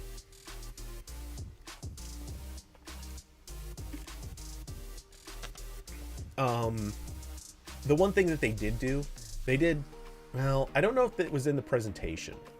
I thought it was, but maybe it wasn't. One of the ways that you do interact with it with voice is if you ever need to type anything, what you do is you just literally look at the search box and start speaking, and whatever you say appears in there. So it does do voice to text or speech to text. Let's see. Anyway. Okay, so next rant. What was the next thing on my list? Somehow people definitely saw the leak saying, oh, yeah. I don't know how much I should rant about this, but people saw the leak saying that this did video pass-through and decided to get angry that it was confirmed that it did video pass-through. Shocked face. Which I kind of did this rant already, but I don't know why people didn't listen to all the leaks that said it was video pass-through. It's been leaked extensively for a year or more. Electrochromic glass, I've talked about it a couple times already. If they didn't do that, there was no way this was going to be transparent, because the dial thing was also part of the leak, where you can change your perception between like pass-through and VR modes. Like all of the things that were talked about, there was no way to do this that did not involve pass-through. So I didn't understand why people were making this argument. Also, you want it to be passed through because that's going to be better if you're using it in an office or on an airplane or various other things. That way you prevent the light leaks. Anyway, so yeah, I didn't really understand people's insistence that it needed to be transparent.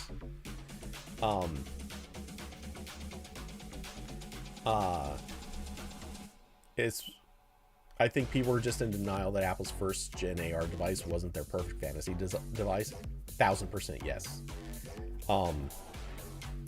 And it's funny too, because a lot of the same people who clearly had that delusion also seem to think that in all the other ways that this has to suck. And I'll come back to that one again in a minute. But let's see. Can you imagine AR glasses being publicly acceptable? Less so goggles. It's funny you mentioned that, Hoopy. It's like you're looking at my notes. So the next note I had, there's a massive number of people insisting that showing a person's face to the outside world with lifelike eyes is completely insufficient and somehow will be the reason these fail. I literally saw 5 different people during the presentation make the specific argument that because this is showing people a video of the wearer's face, that is the reason this will fail. I wish I was kidding. I wish I was kidding. I don't think you should be allowed to comment on the internet if your comments are going to be that stupid. I'm just saying. Okay, so first off, I'm sorry, but there are 3 ways people are likely to use this, and none of them involve walking around at a kid's birthday party recording the whole thing from your perspective. The way most people are going to use this, I think, is at home. And yes, I'm leaving developers out of this because that's a different context. Most people are going to use this at home. They're going to sit there and watch movies or play VR games. They might use it for mirroring their Mac display. They're going to use it for stuff like that. There's also going to be a contingent of people that use this in the office.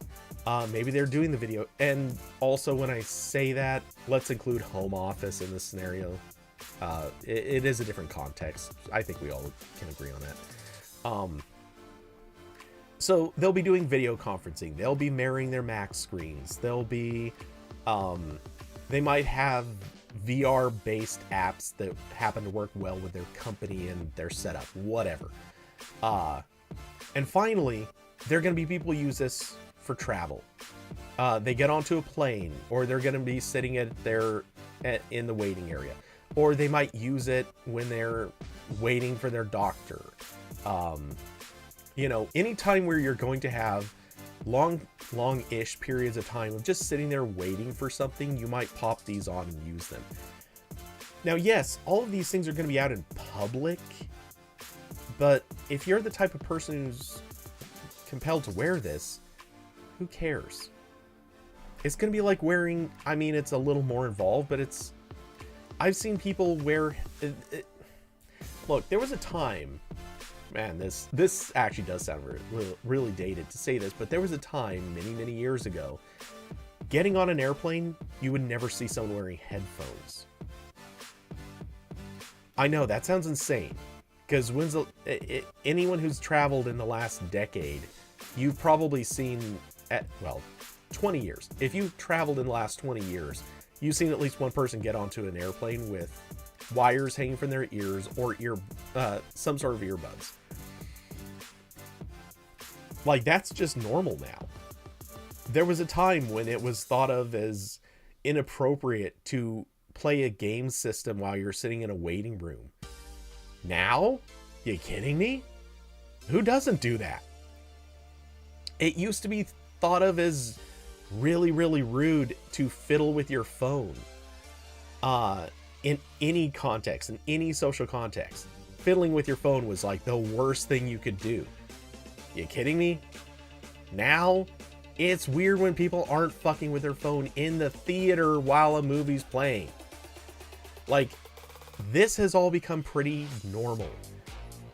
I'm sorry, but I think a lot of people are going to be, like, it's not going to happen right away because I think uptake of these is going to be a little slowish. But I think there's going to be a lot of people who willingly wear a headset in public. I mean, we're talking about generally situations like on a plane. Well, no one talks to you when you're on a plane, or hopefully not. God, I hate people that talk to you on planes. Most of the time, it's going to be people who are in a commute or who have a long wait. That's how people are going to use these in public. The rest of the time, it's going to be in an office where they probably don't want anyone bothering them. Or it's going to be at home where no one should be around unless it's a hitman. In which case, you probably want that feature where it shows you somebody approaching you. Just a thought. Or, you know, I guess your kid's showing up or something. But point is, like, this, the people who are getting mad about the idea that people are that this looks dorky, or that it shows your face to the people in the outside world being creepy, like, come on, who's dumb enough to think that that is the problem with these? So let's see. Okay. All right. And that was, I made a couple of other notes on that one, but I covered it well enough. So, let's see. I kind of hit the motion sickness thing. Okay. So I also talked about the mirroring of the Mac display and how I want to use this for writing code. I saw one person specifically say, because I said I wanted to write code on this, one particular person responded to me saying that sounds like the worst thing he's ever heard of, cannot imagine doing that, how, you know, the text would look so bad, blah, blah, blah. Like I said, I already kind of hit this topic, but I didn't really dive on the numbers that hard yet. So the thing that I did bring up, and I think it is pretty salient to this discussion, is what are the actual pixel counts on various devices. So, oh, sorry. I can leave that on screen. Anyone who's watching this is welcome to look at it. But really quick, looking back at comments. Can you imagine AR glasses being publicly acceptable? Less so goggles. See, that's kind of the thing, is I think today people will mock it and think it's weird. By the time these launch, I think people will have questions, and a lot of people will just sort of accept it, but give it some side eye. In, let's say, 3 to 5 years, I think it's going to be not normal, but it'll be normalized. I think people just won't care. There was a time people got weird about seeing someone with a Bluetooth we called them headsets 10 years ago, or 15, 20 years ago, whatever. But now, nobody even gives it a second thought, except, wow, what are you doing wearing such a large Bluetooth thing on your ear? Why don't you have earbuds like normal people? Like, that would be the discussion. Let's see, Hoopy, I think that iThing is weird, and I don't know how good a feature it actually is, but I can get it, and it looks well done. And yeah, I feel like we don't know how good that actually looks in practice, but I think it's fine. I think it is at least better, and also it is a visual indicator. This is an important thing. It's a visual indicator to people outside that you have a pass-through mode, that you can see them. It's more important for them to know that you can see them in some capacity. That matters. So yeah, I mean, I get a little bit of a complaint there, but I think it's actually an important feature. And then Apple also apparently told people in hands-on spaces that part of the reason for this is so that people using this will not seem and feel disconnected. Because if you just see a blank wall over someone's eyes, like, I suppose for demonstration purposes, we're gonna do it like this. I mean, if you just saw somebody like this, they do feel less human. They feel robotic. It's something that you expect to see in a Daft Punk cover. Like, it's not bad. You understand that there's a human being behind this black space. Maybe kids wouldn't, like toddlers, babies, whatever. But you get it. It's a logical thing that people still react better when they see some eyes looking back at them, even seemingly so. So, I think it's a good feature. It's maybe got a little bit of creepiness to it, but I don't think it's that bad.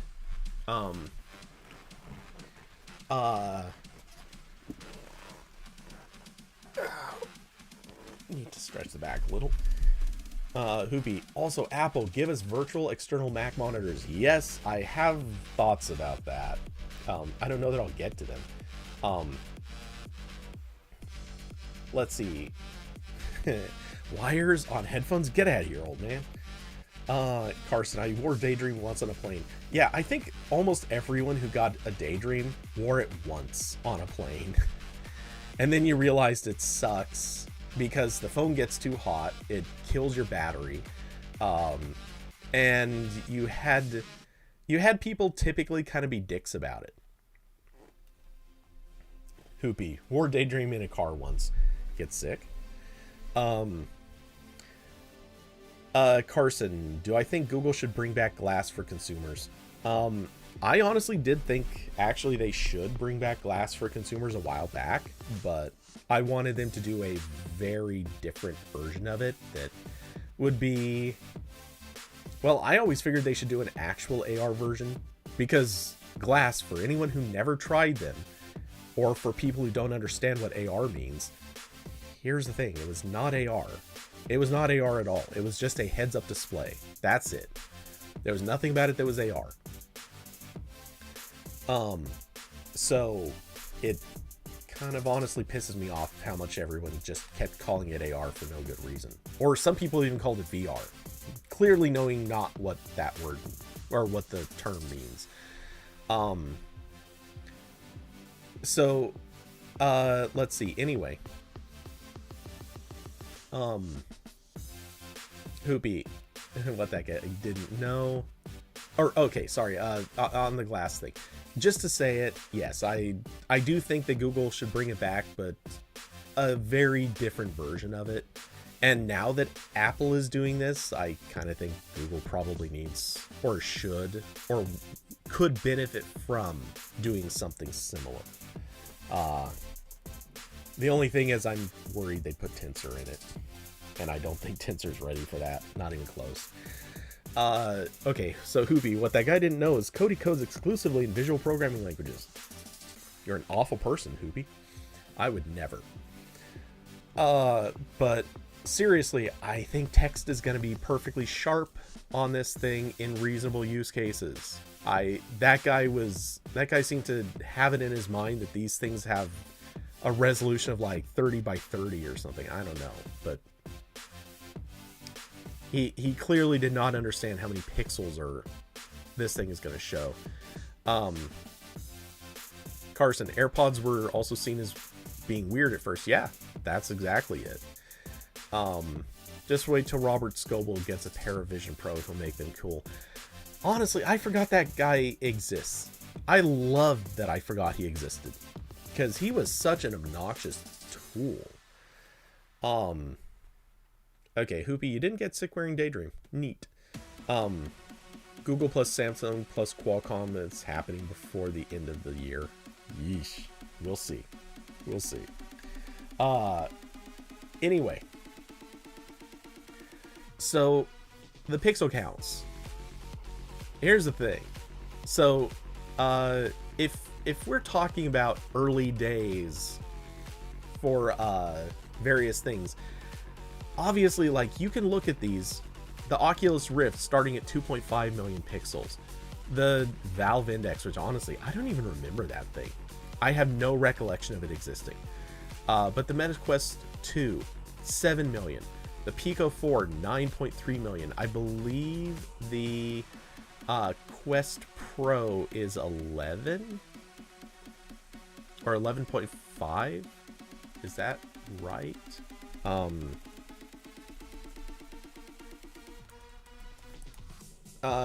no, sorry. Whoa. It's 6.9 million. Why was I thinking 11? Okay. So that's the thing. Wait a second. 6.9 million on the Quest Pro. What was the Quest 2? Quest 2 was 7? Wait, so the Quest 2 has more pixels than the Quest Pro? That doesn't seem right. But, okay. Regardless, we're at, like, the Quest Pro is supposed to be a pretty damn good device by most standards. And the Apple Vision Pro is coming in with a whopping more than 3 times the number of pixels. So whatever sharpness, any sharpness metric anyone's talking about, multiplied by 3 fucking times that.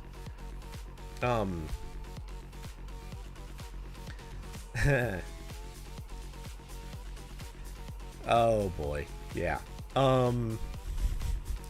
Hoopy discovering who Scoble is.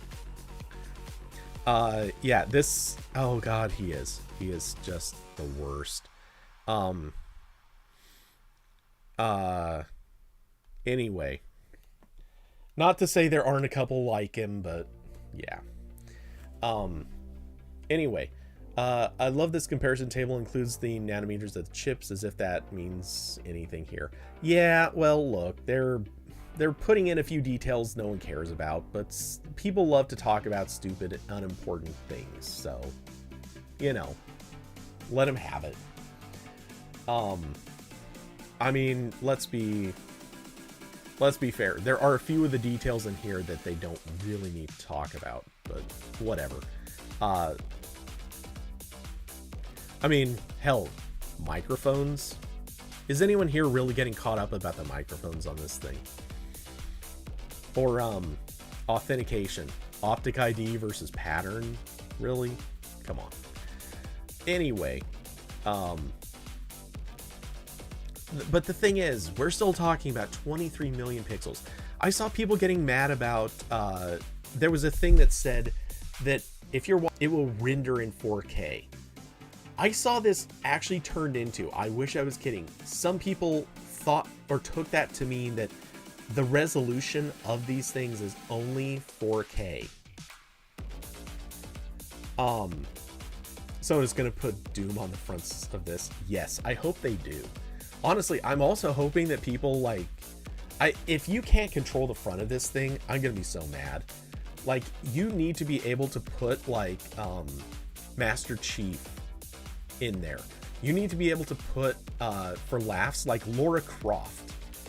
You need to have like you need to be able to do fun like Animoji characters on the other side of the screen. That is the way to do this. Do that, these will sell like hotcakes. I promise. Apple, if you're listening, put Animoji on the Vision Pro screen, and you will have all the sales you can want. Yeah, put a skin on. I can't see you right now on the front display. Yes. But anyway, so all of these things are going to be, or all of these complaints people have made up about like how bad the resolution's going to look.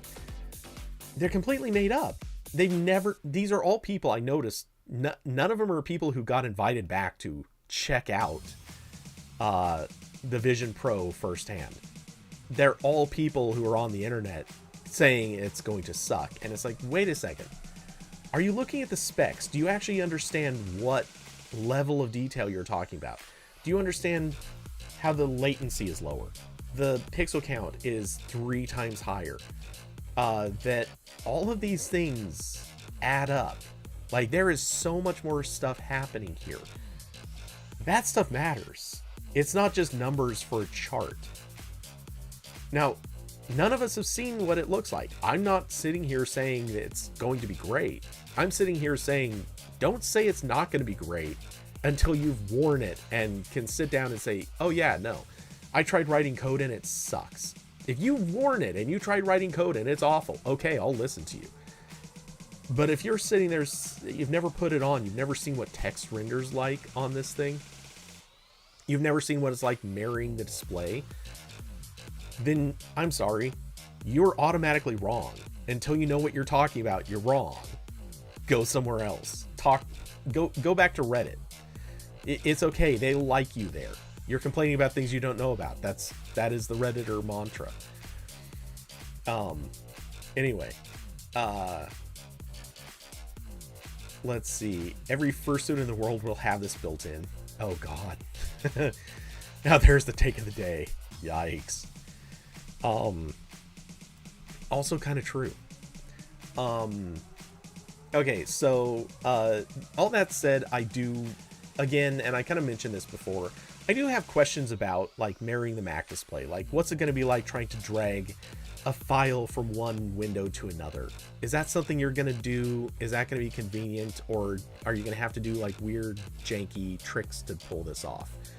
Are you going to be able to I don't know, are you going to be able to use the menu bar of an app? They never showed that happening. Like, what happens when you need to actually use the menu bar? Obviously, like, you can connect a keyboard, but are you going to be using keyboard shortcuts? Or are you going to have other ways to do some of this stuff? Maybe, you know, this would actually ironically be a good way to use the code that developers wrote for the touch bar. The touch bar would actually kind of have a useful place in this, but it probably won't happen in this scenario. We'll see. Is this thing even going to run desktop apps? How are people going to code on it? So right now, the presumed thing is it's going to mirror apps on your Mac display. Well, not presumed, that's a known thing. That is actually a existing feature that they even demoed in the hands-on space and in the presentation.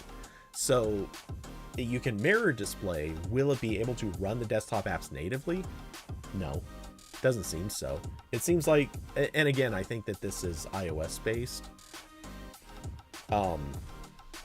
So in theory, like, they could probably do something that's a code environment, but they'd have to make it from scratch, or relatively from scratch.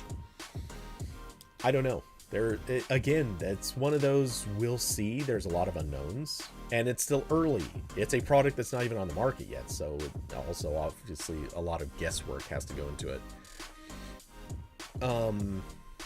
Okay, and I hit all of those topics already. Okay, so that's pretty much the end of my rants.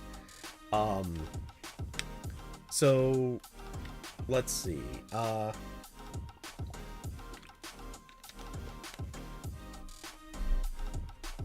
Now, at this point, I find myself in the position of saying, basically didn't cover anything else from WWDC except for Corbin mentioned a couple of things offhandedly.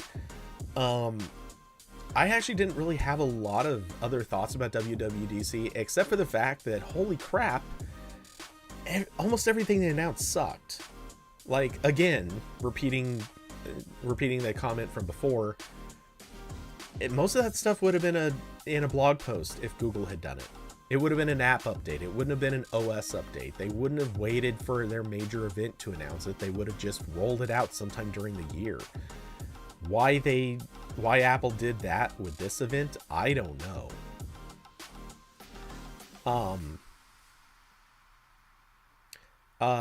Yeah, it is screen mirroring. For sure. It is the macOS screen mirroring, which if you watch some of the hands-on videos, people are basically saying that the way it works is you you look at your Mac, and it offers to start mirroring apps, at which point you can, I think, pick which ones you want to see, and they just come up as big screens in your view. It seems like you can resize them. I don't know if it's like window resizing, if it's zooming. It seems like it's more zooming than resizing, but I don't know. And see, a big part of what I want is resizing. I want to be able to effectively create a logical display. And anyone who knows what I mean by logical, you know I'm actually talking about something specific here. I want to create a logical display of some number of pixels that is comparable to an ultra wide, and I want to display an app on that. That is what I really want. And that way I can have Xcode big enough that I can have all the freaking things visible at once and actually still see a lot of code. That's not something you can do with just a MacBook screen. Like, a 15-inch MacBook screen does not hold that very well. But I'll tell you, if I could do that on this headset, would I need a 15-inch, 16-inch, I guess, screen? No. I could actually start buying smaller MacBooks. I could buy a 14-inch. I could even maybe go to an Air and be happy. Maybe. Probably not, but you get the point. All of a sudden, you don't need a big-ass screen if you have a good headset. I'm just saying. Oh yeah, Hoopy. They changed the activation phrase for Mac, so it's now just Siri instead of the hey in front of it. Here's the funny thing. I honestly thought it was already that. I'm so used to thinking of people using Alexa as like they don't have to say anything in front of it. They just say the name. That I completely forgot that Siri was not that way. So that's actually funny to me. A lot of their announcements fit into that whole, wait a second, it doesn't do this already kind of territory. It false activates often enough, you'd think Siri was the activation phrase. Yeah, that's about right.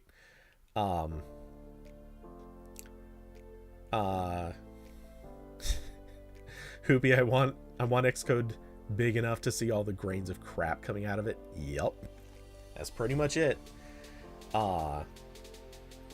Anyway, so for all of the things that weren't hit, I'm going to speed round the rest and call that the end of the stream. Which actually, oh wait, I already hit that one too. Desktop widgets. I approve that they're trying it for Mac OS, but I don't think I'm gonna get much use out of them. Also, Sonoma. It's a lame name. Sorry guys, it's a lame name. And don't have much more to say than that.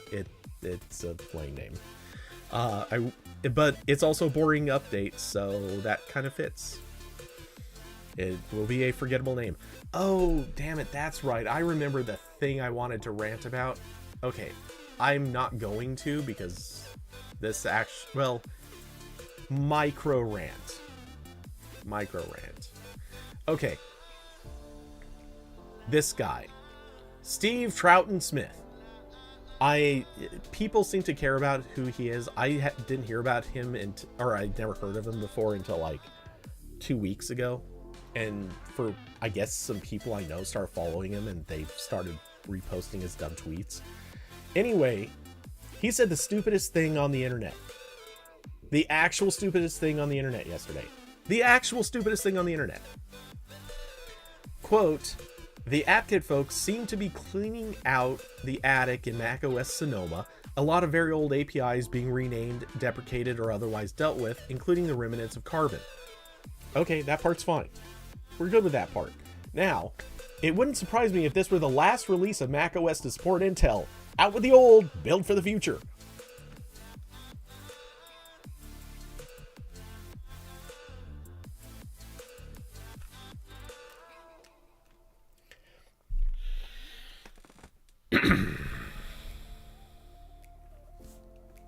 You're stupid, dude. No. No. No. This is alarmist dumbassery at its worst. Sorry, Steve, if you ever hear this. I don't mean to pick on you or bully, but dude, use some brain power. Come on, man.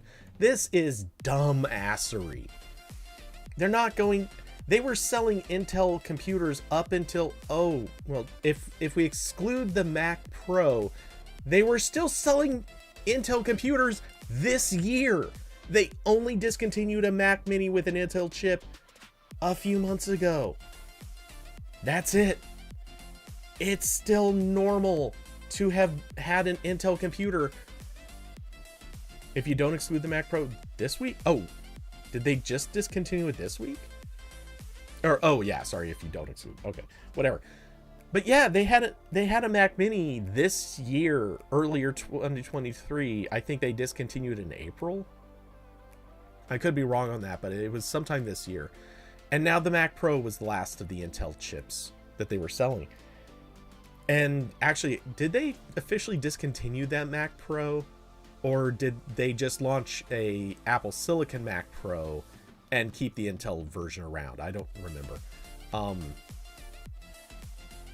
Okay, so they removed the Mac Pro as news. I guess I should just look. This is easy enough to solve. Let's see, Mac Pro.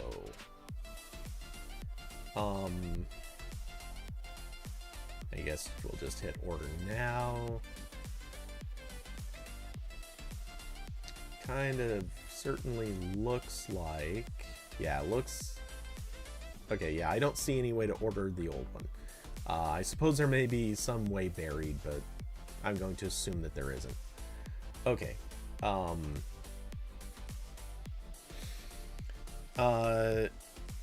Yeah, okay. So here's the thing. First off, let's just say the obvious. Corporate contracts exist. There are companies that buy Macs. They have corporate contracts. Apple does corporate contracts. Their focus, as far as we see it, may be consumer based, but they do corporate contracts. They actually have legal, like written into contracts, obligations to support the hardware that they sell to companies for a period of time. And I don't know this for sure with Apple, but I've seen corporate contracts on buying hardware. I've never seen one that doesn't have a 5-year guarantee baked in. I've seen leasing agreements that might be different, but anytime I've seen corporate contracts that basically are filling a product, they've got a 5-year term built in. Even if you go by the release date for any of the computers that had Intel chips, I know that they launched officially new ones at no more than 3 years ago. So that means we've got at least 2 years left of guaranteed updates for some of those computers. And if you want to count those. There's refurb Mac Minis with Intel on the Apple. No, you can't count those. Because we're going to apply the Android phone rules on this, because Android phones come out, everyone says that they have to have so much of a support cycle. Everyone counts from the day it's released until when there should be a new version. So we're going to count from the early day, or like launch day, when some new refresh came in, and that was whenever the last of those was. Point is, there were definitely new products with Intel chips coming out in... Hey Kirby, how's it going? You can get the new Apple Silicon Mac Pro for $35,000, or sorry, $35,300. Woohoo! Go for it. Order. Press order. Oh, it's not the new one. Okay. That's a 2019 Intel refurb. Oof. Well, hey, you could get it though. Anyway, so I'm just saying, like, this dumbass is being alarmist. This is the bad kind of alarmist crap, because you're basically telling a bunch of people to panic about their Intel Macs becoming outdated and useless, presumably 1 year from this fall. I hate these people. I hate when people do shit like this, because it's dumb. They're wrong. They're lying to you. Apple is not going to kill support next year for a bunch of stuff, which very notably, they actually just took a bunch of Intel computers off of support with this release. Not all of them, but with this release, they took several years out of the mix. If anyone has ever paid attention to Apple's patterns, Apple usually does this in batches. Every few years, they slash a huge swath of older Macs out of the support lifecycle. Now, some of them tend to, or occasionally it's some that have maybe not been around super long. I think 6 years is the shortest I've ever heard of, where something was launched and then it fell out of support. But typically, it's computers that are closer to like 8 years, and sometimes even longer. They usually wait at least a few years between each time they cut batches of computers. Could they rush? Yes, they could. Are they going to? Not this fast. They're not going to kill computers that came out 3 years ago, which by this time next year, it'll be 4 years. They're not going to kill 4-year-old computers. This is stupid. Anyway, Hoopy, I could see middle ground, this being the last major release to support Intel. Nope, that's the thing. I'm arguing this will not be last major release. But with years of minor updates to the current releases. Yes, they have, they will very possibly continue to do like security updates. Very likely. I expect that will be the case. Security updates, updates to Safari, updates to a few other apps. Yeah, that very plausibly will happen. But I'm maintaining this will not be the final version of macOS for all the Intel chips.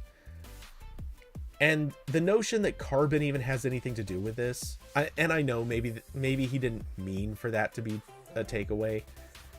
It's also pointless. Carbon has literally nothing to do with an architecture issue. So, anyway, I just really needed to rant about this dude's dumbassery. He should not be saying this, frankly. Like, it's a level of stupid that's not warranted. So anyway, that's where I'm ending with tonight. A rant that is just straight up calling out Steve Troughton Smith. If you want to respond, come on the show. I'll make fun of you to your face. I'll be nicer than that, I swear. But also I might not be. So with that, I'm gonna call this one a wrapped show. Now, that doesn't mean that we have hit all the topics, because in fact we have not. We didn't even touch iOS 17. Not that there's a lot to talk about, but nothing really got mentioned outside of Corbin's quick attempt at a message before he left. We did not really, well, there's not much to say about the new Macs or the M2 Ultra, but we didn't even touch watchOS 10, iPad's OS 17. There's more Sonoma stuff. The big thing that I think we all want to talk about, but I just did not have time for, the Proton game conversion kit, which I think we all can agree. Let's see. Can you smell smoke? Oh, yeah, I get that. Yeah, the game conversion kit, all of this stuff, honestly, like, I want to talk about it, but I'm thinking that may be good for next week's show, especially since we'll know more about it by then. Anyway, for those who would, the quick call out, the quick message, if you'd like to support the show, links down below to Streamlabs, Cash App, and Patreon. Those who already support the show, thank you very much. It really does keep the show going. It is much, much appreciated. The Patreon subscribers are awesome as hell. Let's see. I will be back this weekend for some game streaming. I think you guys all know that deal. Let's see. Should be some Fall Guys action. The typical. Let's see. I will also have a couple of reviews coming up in the next few days. I think that's no surprise. I also just got something super secretive in the mail just a few hours ago, which I'm going to be working on the review for that for the next little while. And it will be an announced day thing. And I'm not sure yet officially, but I'm going to try really, really hard to actually have a YouTube video that is a first official review for my channel. We shall see. But I will make an honest effort. But with that said, thank you all for coming by, being part of the conversation. We sure as hell worked the chat tonight. Oh boy. Yeah, enjoyed having you all here. You're wonderful, beautiful people. And I will see you all in the next one. Good night, everybody.